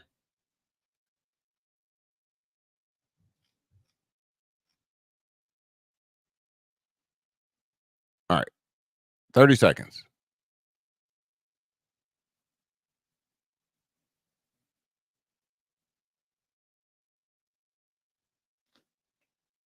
Nobody remembers. They're all going to laugh at you. All right. BB Productions says legal immortality. That's one. What's the other? What reason did William Blackstone state legal immorality? Spell check. Gotcha. All right. Joseph Henson says perpetual continuity of existence. All right. So there you go. Now, okay. So I'll give the 3. So it was a type of, it's a perpetual existence. As you can see right here, perpetual union. And very good. Okay. Terry Camp says perpetuity. Okay. All right. Everybody got the perpetuity. We like that word, huh? And Beth got legal immortality. And there was one more. And that was silly spilled check. Okay. That was coercive power, remember?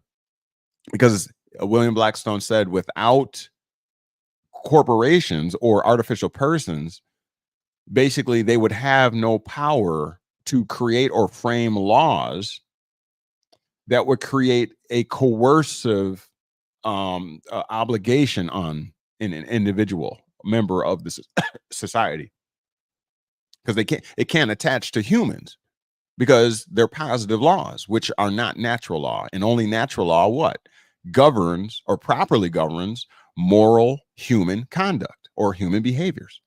Positive law was not intended to do that. Positive law was intended to properly govern artificial persons. All right. So let's keep going. So very good. Thank you, everybody, for your participation.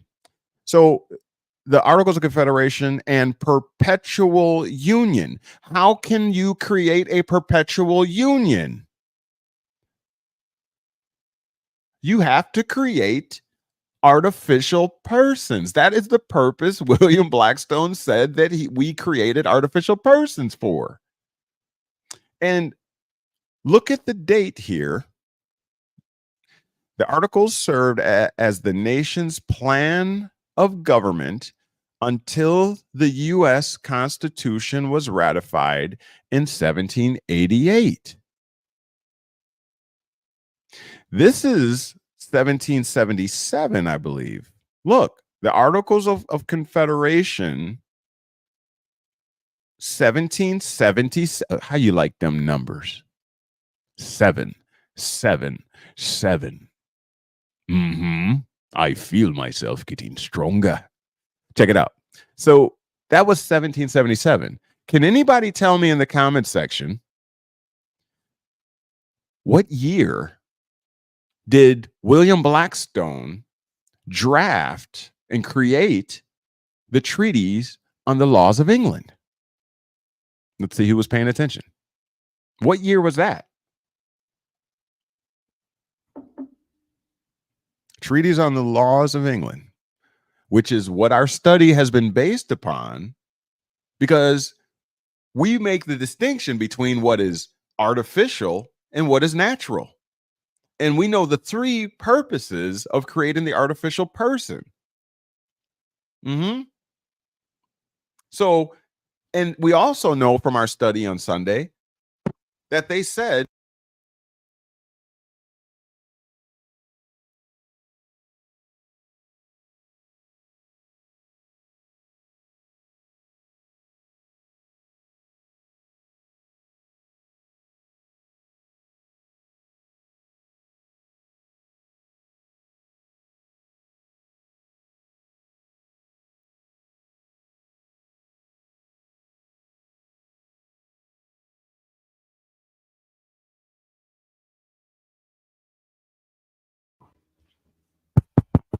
testing 1 2. All right, we're back.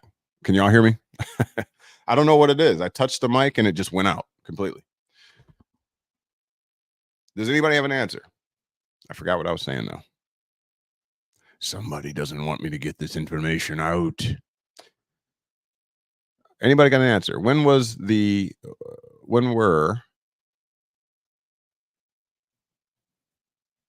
laws of England, or the treaties on the laws of England by William Blackstone drafted? Anybody remember?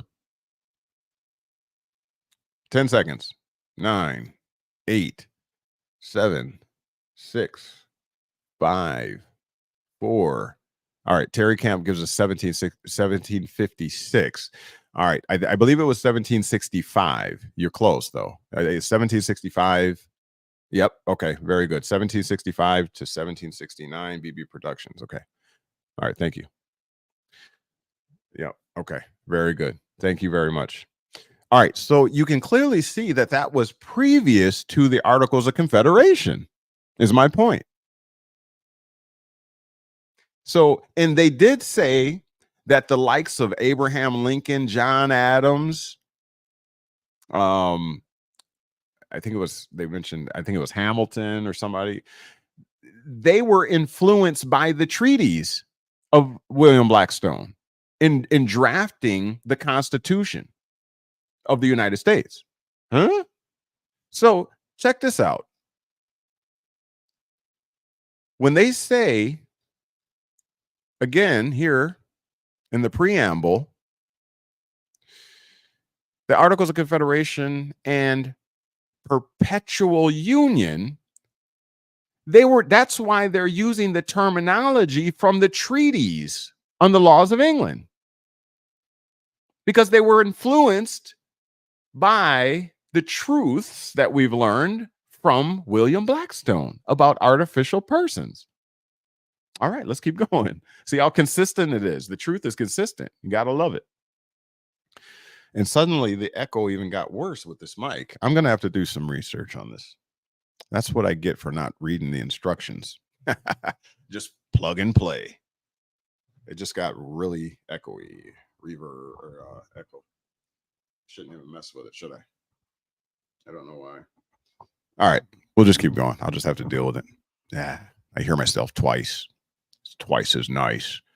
All right. So, anyways, look, between the states of New Hampshire, Massachusetts Bay, Rhode Island. Okay, so the 13 colonies, you get it. Let's look at Article 1. The style of this confederacy shall be the United States of America.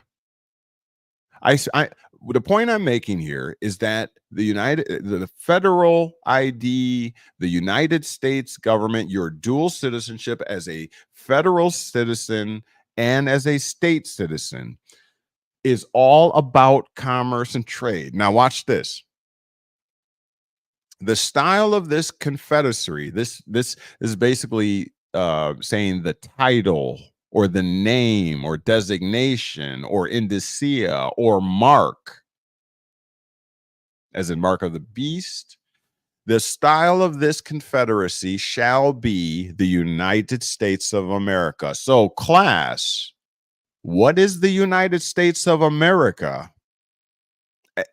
In contrast to the United States. You're going to see the difference in a short moment. Listen, the United States of America is this right here. All of them in a perpetual capital U union.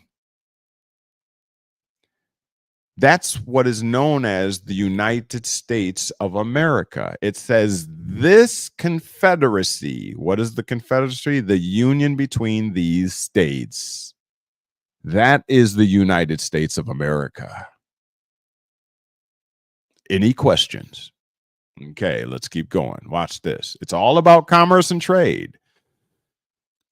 Here's Article 2. Article 2. Each state retains its sovereignty, freedom, and independence. So even though they're in a union, it's saying that they get to retain their sovereignty, freedom, and independence. They don't give that up. Now watch this. And every power, jurisdiction, and right, which is, here's the kicker, there's always a, which is not by this confederation expressly delegated to the United States in Congress assembled. Okay? Watch this. Article 3.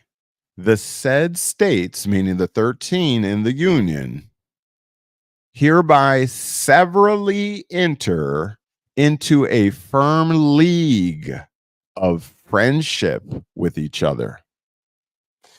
For their, here it is, these are the reasons, for their common defense, the security of their liberties, and their mutual and general welfare, binding themselves to assist each other against all force offered to or attacks made upon them or any of them on account of religion, sovereignty, trade, or any other pretense whatsoever. So, in other words, we're stronger together than we are as individuals.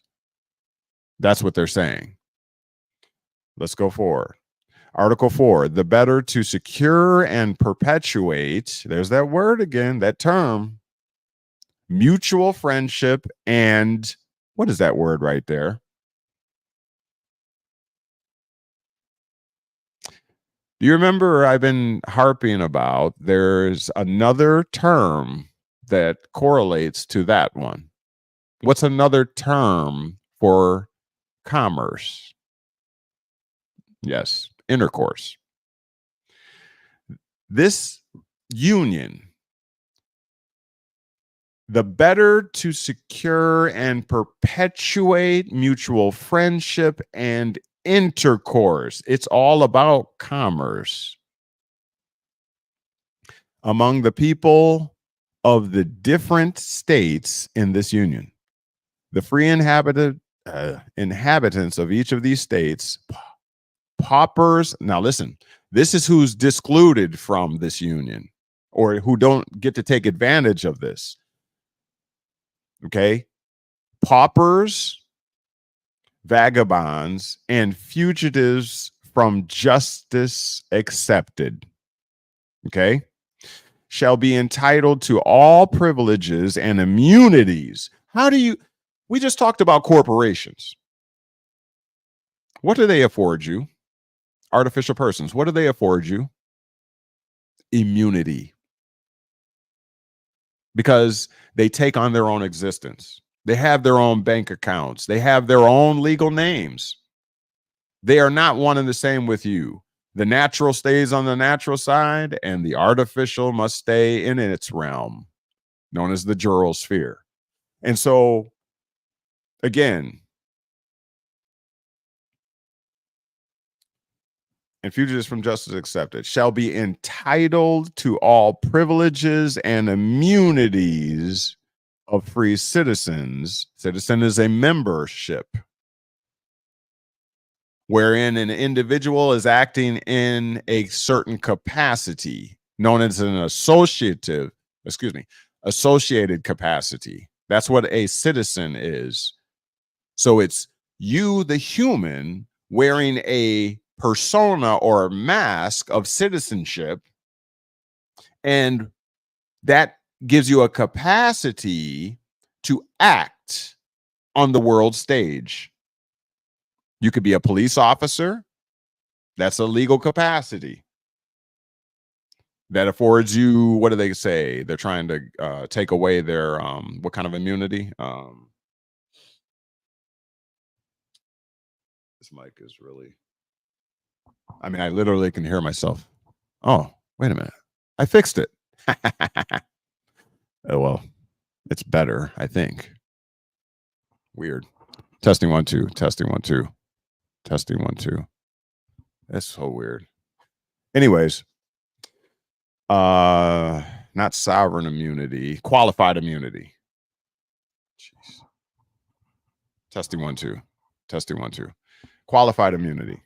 Okay. So because they are a police officer, okay, they enjoy what's called qualified immunity, meaning as long as they're doing their job, you cannot sue them directly. As long as they're acting in accordance with the policy or policies. Okay, so privileges and immunities of free citizens in the several states, and the people of each state shall have free. Here's the commercial aspect, okay? And the people of each state shall have free ingress and regress to and from any other state. So they created this union for the purposes of intercourse, between the peoples of various states, Illinoisans with Wisconsinites, et cetera, et cetera. And it's saying that now you'll be able to cross state lines. You'll be able to go over to Illinois. You'll be able to come back to Wisconsin and vice versa. Ingress and regress to and from any other state. And here it is. And shall enjoy therein all the privileges of, say it with me, class, trade and commerce, because that's what it's all about. Subject to the same duties, impositions, and restrictions as the inhabitants thereof, respectively. So, in other words, Just because you're from Wisconsin and you travel over into Illinois, don't think you're going to you can avoid the laws of the other state. Nope, it don't work like that. Subject to the same duties, impositions, and restrictions as the inhabitants thereof, respectively, provided that such restrictions shall not extend so far as to prevent the removal of property imported into any state to any other state. Meaning, if I go to Illinois from Wisconsin and I buy a car, I have the right to bring that home with me to Wisconsin. Make sense? Makes dollars. Of which the owner is an inhabited. Okay, provided also that no imposition, duties, or restrictions shall be laid by any state on the property of the United States or either of them. Okay, let me see. Let me see if I can expedite this here. That's talking about fleeing across the state lines. Full faith and credit shall be given in each of these states to the records, acts, and judicial proceedings of the courts and magistrates of every other state. That's the full faith and credit clause. Recognition of a state's holdings, even by another state or whatever. Okay. Let's see. So again, we're showing, making a showing that it's all about commerce and trade, and this is why the Constitution eventually in 1789 was created on the backs of the Articles of Confederation, because they said there's a breakdown here, meaning the states are coining their own coins, their own currency, right? And if Illinois has a problem with Wisconsin, Illinois is going to say, we don't want your money. That's where that saying, the saying, your money's no good here. This is almost intolerable, this sound. It's really like I'm hearing myself multiple times, and I'm not sure why. It is so annoying. Testing 1 2. Bear with me, y'all. Testing 1 2. Testing 1 2. I don't know why it's doing that, and it got worse, so it's really getting on my nerves right now. Yeah. I'm not even sure why it's doing it. If I must, then I must. All right. So the point is, the federal ID, the ID.me is a federal ID, and it's going to be mandated. They tried to mandate it a couple of years back. They were saying you had till such a time to get it, and then they prolonged it. Then COVID-19 happened. They prolonged it again, but I contend this is the next phase, federalizing you, because of this, for these purposes here. Okay. It's almost like the federal government is swallowing up everything. All right. You said I might have bumped my monitor reception, but no change on that. I don't even see where there's an option for testing 1 2. Okay. Wait. Bear with me, y'all. I don't understand what is going on. Testing 1 2. Testing 1 2. Testing 1 2. I figured out where the power button is. It's right here. But I don't see where I have any reverb. Let's see.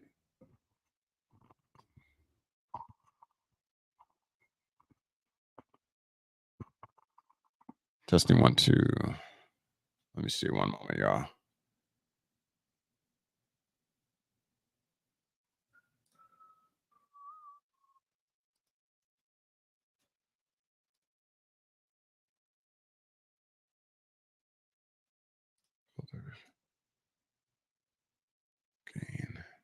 Testing 1 2. Yeah, there's absolutely no effects on there that should be doing that.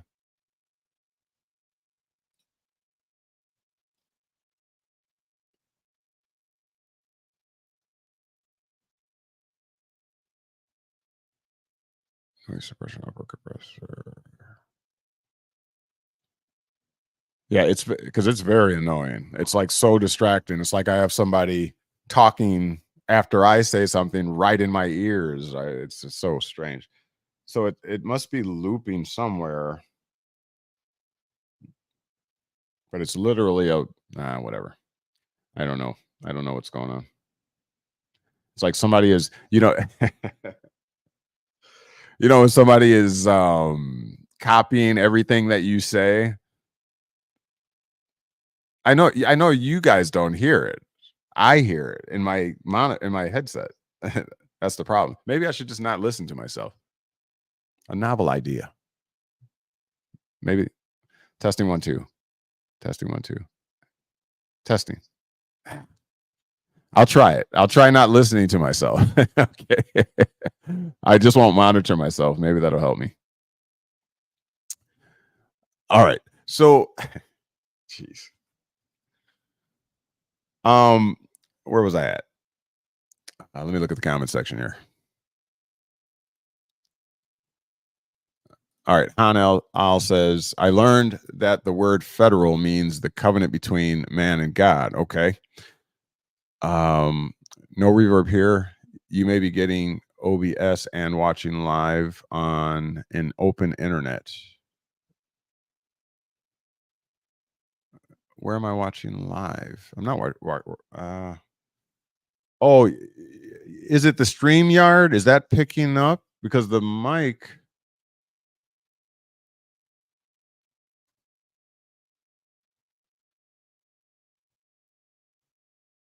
I wonder if.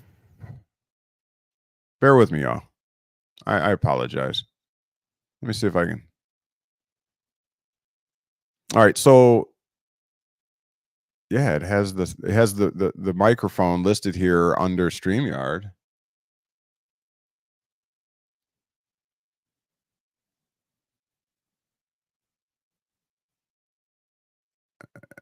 Let's see.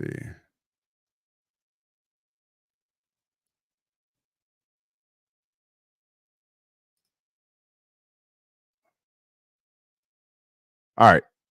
I'm just gonna have to go. We ain't gonna be on too much longer anyway. Oh my goodness, it's 9:35. All right, so my point is, let's bring it home. My point is that with the Real ID, I do contend that it's a form of transhumanism. It's leading to that. It's about stripping, as we covered in our studies over the weekend.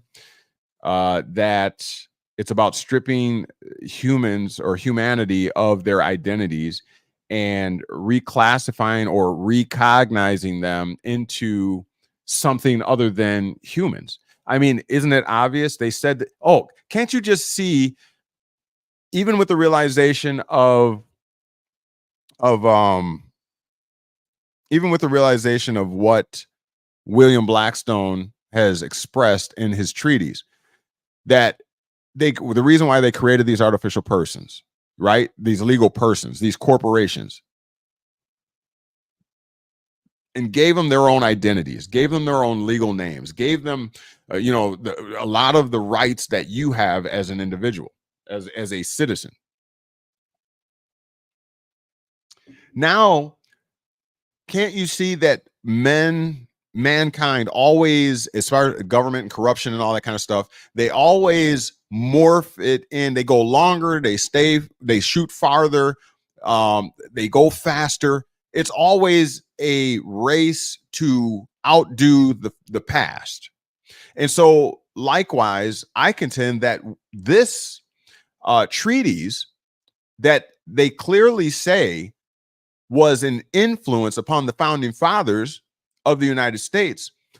Now, all of a sudden, there's this faction of people, these elite class individuals, aristocracy, or the hidden hand or hidden government or whatever you want to call it, who are controlling the nation and other nations as well, are taking this further, right? They're taking it further. And so now they said, well, that was a genius idea, to create corporations so that, people can become citizens of the United States, can participate in commerce and trade as long as they have that mark.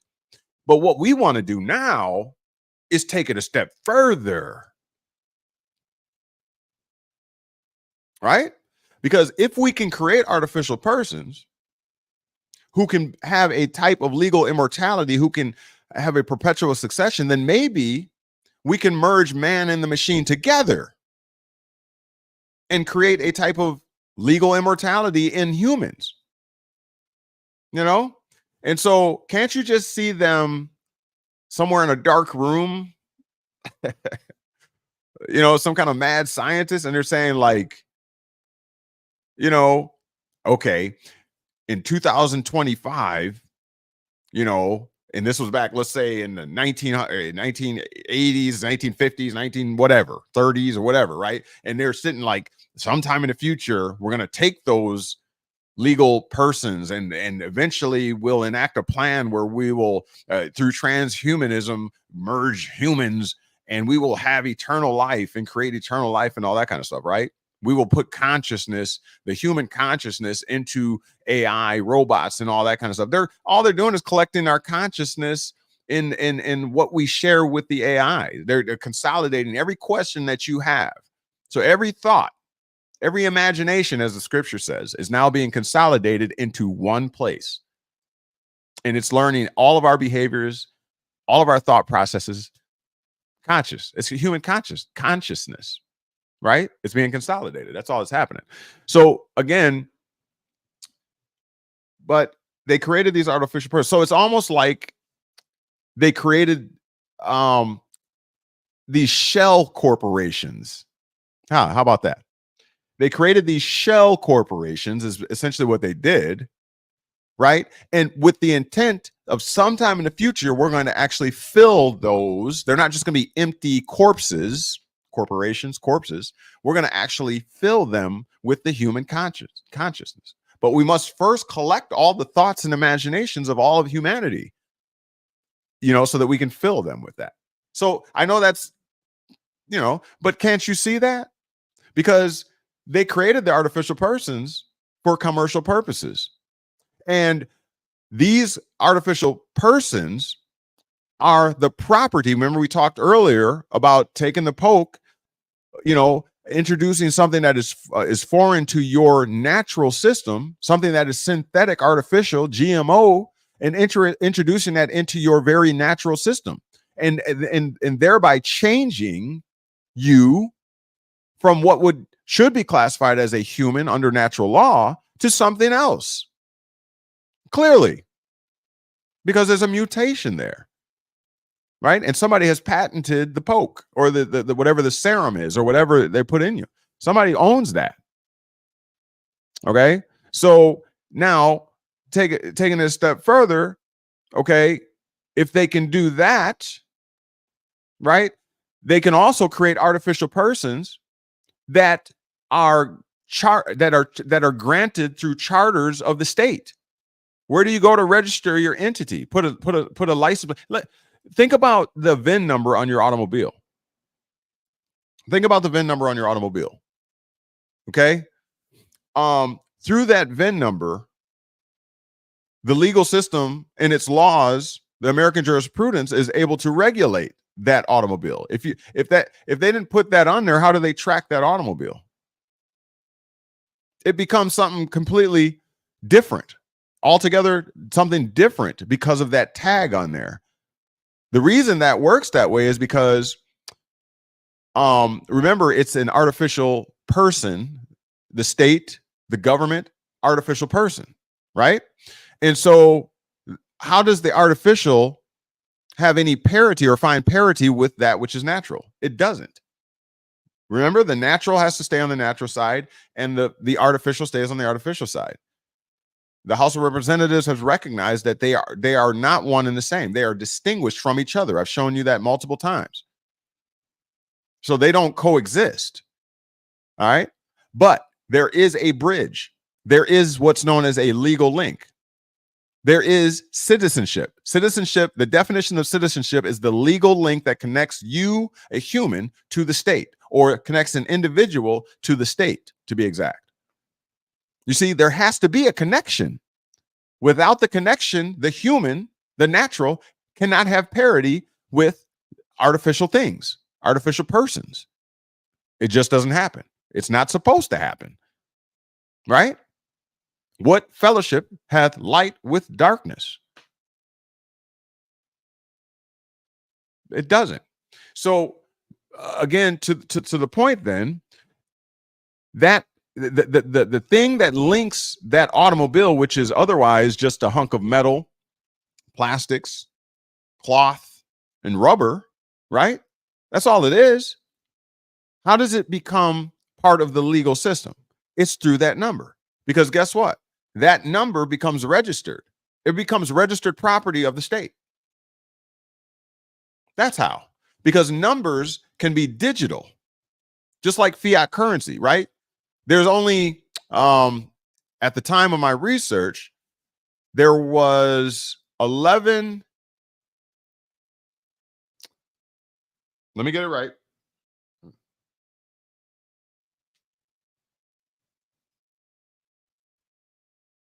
I want to say 11 trillion. It's either trillion or billion. I feel silly that I don't remember this, but it's 11. It was 11. I'll just say trillion, 11.8 or something, 11 point something trillion dollars in circulation digitally, meaning typed out on a digital screen. That's what the record shows. That's how much currency there is in the United States. Okay, digitally, but they have only created physical, tangible dollars in the amount of 1.8 trillion. Are you picking up what I'm putting down? Tangibly, there is only 1.8 trillion dollars in circulation, but the ledger shows that there is in existence 11.8 trillion. Don't kill me because I'm off by a little bit, right? Okay, with the numbers. I know it was 1 point something physical, tangible dollars printed, but the ledger says it's 11 trillion, 11 point something trillion dollars in circulation. You see the disparity there. Okay, so with that being said, my point is that you can, through digitization, those are merely zeros and ones. It's called what, binary code, I believe it is. Binary code or ASCII code. I think it's binary code, right? Off, on, zeros and ones, off, on, right? And so my point is numbers can be both in the artificial realm, because they don't truly exist. They're not tangible, right? They're digital. They're not, a one doesn't fall and fall on the table right here. Send me down a number one. Boom, it falls down. No, there's no one tangibly. Okay. But it exists in an artificial realm, in a digital realm is the point. Okay. So that's why that number that is affixed on your VIN number, that's why legally they can regulate that and they can take ownership of that. It's like creating an invention, right? Which you only have to show how it can work in order to patent it. So you draw it out, right? It is not literal. It is not material. It is reduced to paper, but you can patent it as if it is real, as long as you can demonstrate how it works and you have an original idea. Okay. So that's my point. A cartoon is a digitization. It's not real, but it looks real. I mean, it moves and everything like that on the TV screen or on the movie screen, but it's digitized. It's artificial. It's not real. Okay. I hope you're picking up what I'm putting down. Okay. So that's why they are able, once again, with your automobile, to put it through a process of registration, and the state can regulate it and all that kind of stuff, because the state itself is artificial. Remember, it's an artificial person, as William Blackstone has told us. Okay. And so commerce and trade, this is how it all works. All right. I don't know how I got all the way down that road, but hopefully you're picking up what, if you're picking up what I'm putting down, let me know. All right. 777. Looking at the comment section real quick. We kind of just went kind of free for all tonight. But hopefully you're able to take something from it.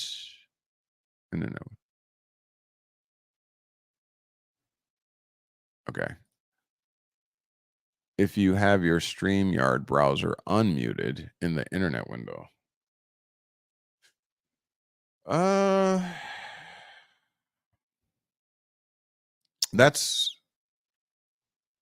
It still would have to come through my speaker. I don't really see anything.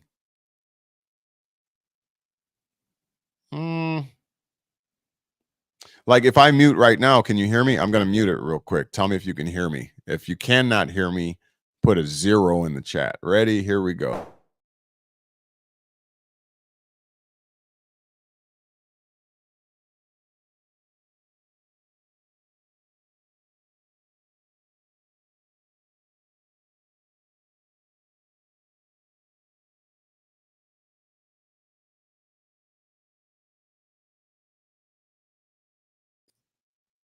All right, so you could not hear me. Okay, so that's not the fix. Well, we'll have to figure it out. I have to play with it. Okay, so thank you for your responses, everybody. Han Al says corn, watermelon, grapes, hard to find one with seeds in it. Yep, and we were hearing about that even pre COVID-19 and all that kind of stuff, where the seeds are disappearing. I've even heard that some entities are buying up all the seeds. Yeah, so again, we got to take some of the blame, because if we rely completely on government, if we allow government to continue to expand because we get lazy, we depend upon the government to regulate our foods and all that kind of thing, that's kind of our fault. And I know we didn't know, right? We didn't know. So it seems like a lot of deception and all that kind of stuff. But when you contract, or when you get into contracting, and this is the strength and the power of the American jurisprudence, and this is how we became the world power that we became. It was in our trickery. That's why I'm saying that serpent in the scripture is talking about the United States. We always used to say back in the day, back in Christianity, well, how come the United States? It mentions all these other countries, but it never mentions the United States in prophecy. Yes, it does. Yes, it does. Yes, it does. I can prove it, and I have. It does mention us. Here we go. Yep. Here we go. I'll even take it as far, and I'm going to do this study, I'll take it as far as to say that the story of Jacob and Esau depicts the United States and its allegiance and support of Israel. The younger brother, and Joseph in the coat of many colors. The younger brother, I think his name was Benjamin. Don't quote me at it. It was Benjamin and Joseph. They were the two younger brothers, and the one had the coat of many colors. You tell me what the United States is known for. We are known as the melting pot. We have all nations here. Huh? The coat of many colors. You explain to me how the Bible, allegedly written thousands of years ago. Wait. I take that back. But I'm talking about the Dead Sea Scrolls, where supposedly and allegedly they got a lot of the Bible. How in the world were they talking about the United States and in the present day Israel? How? How is that possible? Oh, there's more going on here than yes, there's more. His story. Somebody wrote it. His story. One of those kings, one of those emperors. They're writing this stuff. Okay. So, and it's being, that whole not butterfly effect, Mandela effect. Yeah, man, they have been studying you. They have been studying you. All right. We covered that from the beginning. In the beginning, they have been studying you. They know how to do this stuff. Okay. I don't know. I can't explain everything to you, but best believe there are people way more powerful than us who have certain technologies and they're able to manipulate things like the weather. We know that the heart machine. We know about the Hadron Collider. We know about all that stuff. They say the truth is stranger than fiction. Yeah. You don't want to believe it. That's fine. You don't have to believe it. But you explain it otherwise.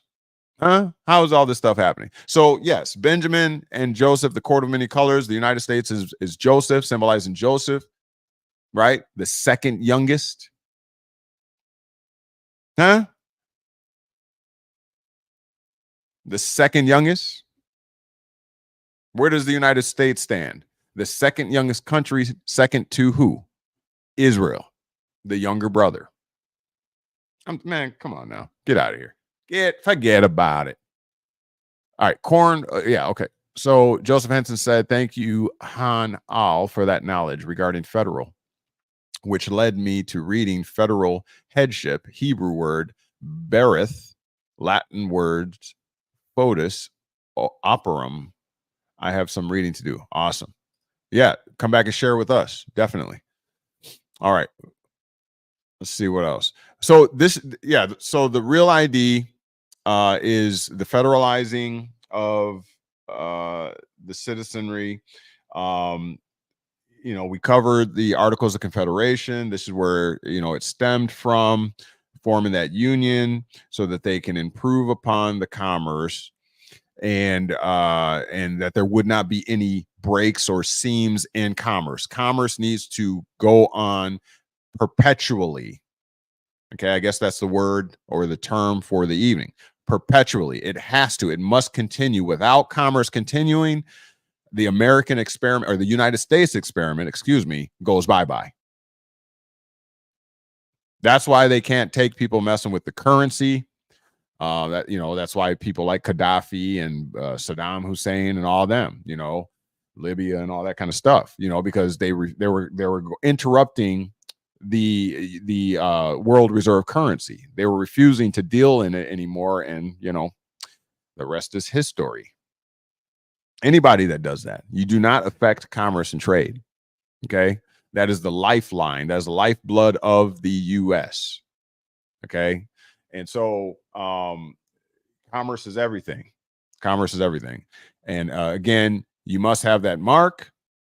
All right, and that mark is the combination, the mark of the beast, the mark of that system, that serpent system, that's the most subtle and cunning system, is the combination of your social security number, the legal name. We're going to cover that on Sunday.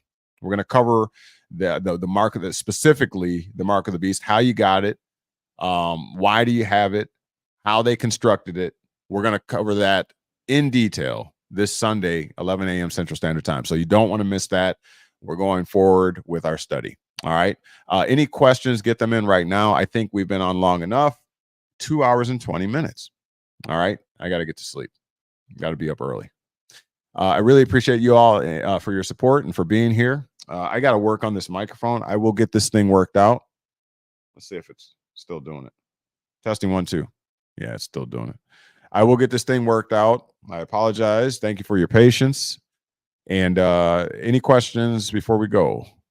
Got a couple seconds here to get them in. Thank you, Han Al, for being here. Appreciate you. Thank you, BB Productions, for all of your assistance and all your help. And hope you're safe out there in Tejas. Yeah, we'll be back here Sunday, 11 a.m. Central Standard Time. Someone had asked, are you going to do, I think it was Joseph. I think you asked if we were going to do a midweek. So here we go. We're here.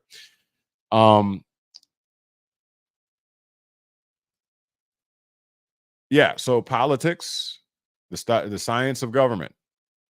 All right. The real ID is coming. It's going to be mandated. Okay. I'm sure there's going to be lots of lawsuits that people are going to file saying that this is a violation of their constitutional rights. So we have all that to go. Transhumanism is being affected upon us. If you soiled your gown, if you soiled your suit, your robe, whatever analogy you want to use, by being poked, you may or may not be considered a human anymore. That's just real, not a fear tactic. Okay. So you got to deal with that is the point. You got to deal with that. You know, the AI is yet another move in the direction of transhumanism. Am I saying don't use it? No, I use it myself for my studies and research. It is what it is. I think it's more personally about understanding that you are in there. There is a conflation, if you're not careful, of the artificial realm with the natural realm. This is, listen to me, that is antichrist because it's replacing the natural order. You are part of the natural order. Anything that looks to replace you is antichrist because anti means against, Christ means the anointed one, chosen one, the anointed one, right? Aren't you chosen? Aren't you the anointed one? I can prove that. You were one of a billion. What do I mean by that? Sperm cells. You were one out of a billion. That I would call that chosen. You made it. All the rest didn't. Billion. That means you're the chosen one, like Neo. Therefore, them getting you to soil your garment, your robe, as the scripture says, you know, your garment, your robe is supposed to be spotless. Remember, as white as snow, all symbolic and allegorical. Yeah. Sobering, but true. And again, I challenge you to read in light of our discussion tonight. I challenge you to read the account of Noah now. Remember, allegorical, symbolic, whatever. But it does say that Noah was perfect in his genealogy. What were they saying? Let me show you that and then we'll get off of here.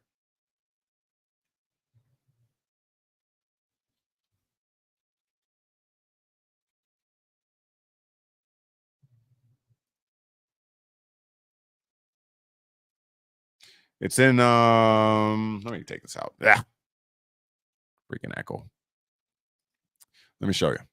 Let me show you something. And then we got to go. I got to get to bed. I should have been in bed 2 hours ago or 1 hour ago. Here you go. Where are we at? We want to do King James. Genesis chapter 6. Let's see what it says. These are the generations. You see the root word here, gene. Look, these are the generations of Noah. Noah was a just man.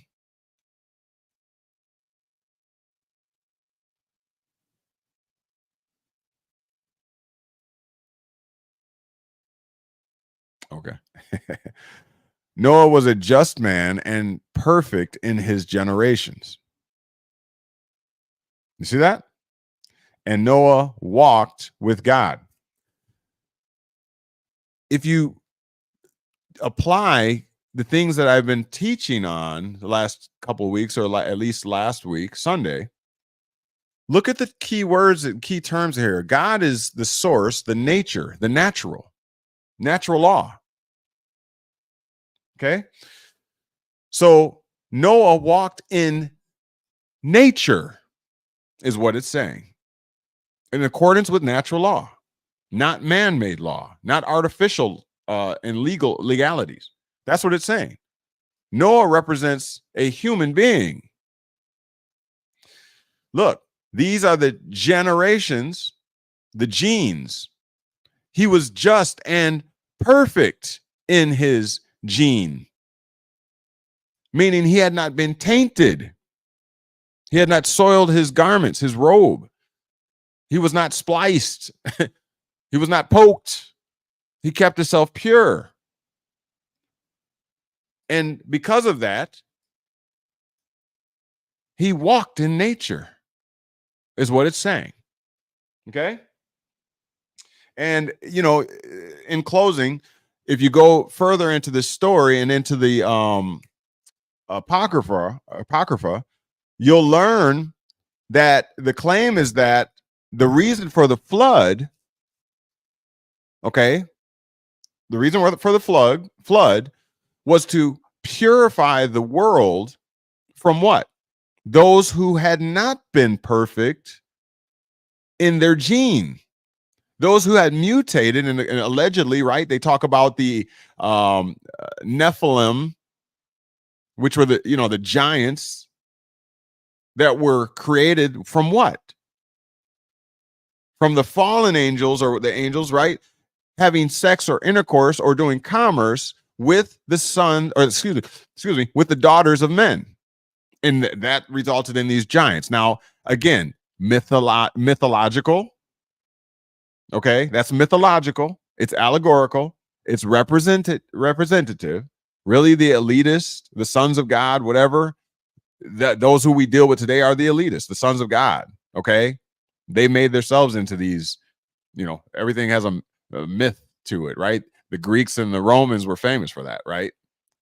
That's what it's just a game. It's just a freaking game. So anyways, we'll talk more on that, but that's what it was all about. It's being perfect in your genes. So you got to ask yourself a question again. Are your genes perfect? are you being mutated? So to strip you of your humanity. You strip you of your humanity, then you lose your protections as a human. Those are the international human rights, as we spoke of before. You lose that. Okay? So is it really about, necessarily a depopulation strategy, or is it like, first let's, kind of entrap them through stripping them of their humanity? Then they don't have those protections in the law. Remember that the slave class, the Negro class, as Justice Taney deliberated in the Dred Scott decision of 1857, they had not protections by the Constitution and the laws of the United States. Why? Because their names had not been written in the Lamb's Book of Life. That sound familiar from the scripture? You see how all of this fits in? You just have to be able to decode it and not take it literal, because it's meant to be allegorical, metaphoric. Yeah, metaphoric and allegorical. That's all. That's what's going on. So we're just decoding it for you here at Knowledge Well Media, like nobody's business. But anyways, let me get off of here. I got to get out of here. It's 10:06. I got to get up in like 5 hours. Wait, 3 a.m. Jeez. All right, I'm going to sleep. It's been fun. It's been real, but it ain't been real fun. Blessings to everyone and good night from Joseph Henson. Thank you as always for being here. BBB Production says thank you all for participating in this discussion. Don't forget to drop a like and a share if you haven't already. Wanda, and I did not get the vax and not getting the real ID. All right. I'm not, it's not my job. I don't give legal advice. Nothing here is to be construed or is intended to be legal advice. You are a man and a woman. You make your own decisions and choices based on your character and personality, based on your beliefs. You have that right, just like you have the right, the freedom of religion. Believe what you will. Okay, that's up to you.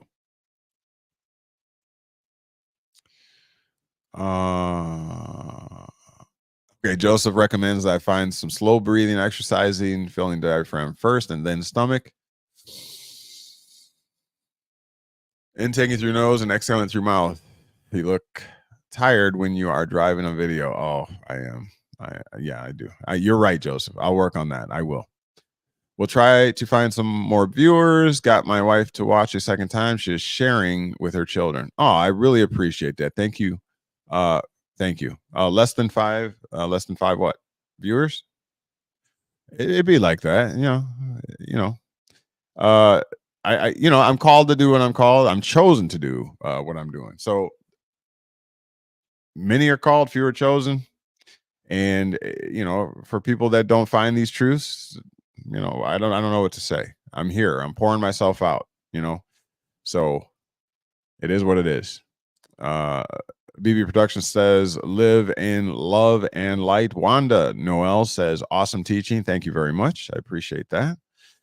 And good night. Gotta be up at 3 also. Oh, Terry, thank you. I appreciate your sacrifice. Thank you very much. Have sweet dreams.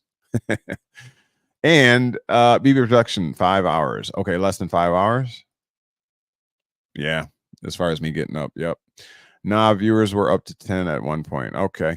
I think I saw 12, but it is what it is. I mean, more people trickle in. Like our last video on Sunday had like 98 in a couple days, which is pretty good for Knowledge Well Media, but we always hope to reach more people with this message. But hey, when it comes down to it, maybe not everybody's meant to hear it, so it is what it is.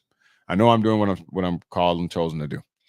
So with that being said, I thank you all for being here. Make it a great day tomorrow. And I hope the rest of your evening is peaceful and well.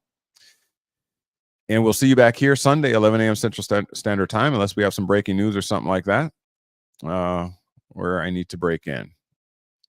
All right. Very good. Very good. I'll work on the mic situation. Thank you for your patience. I'll work on it.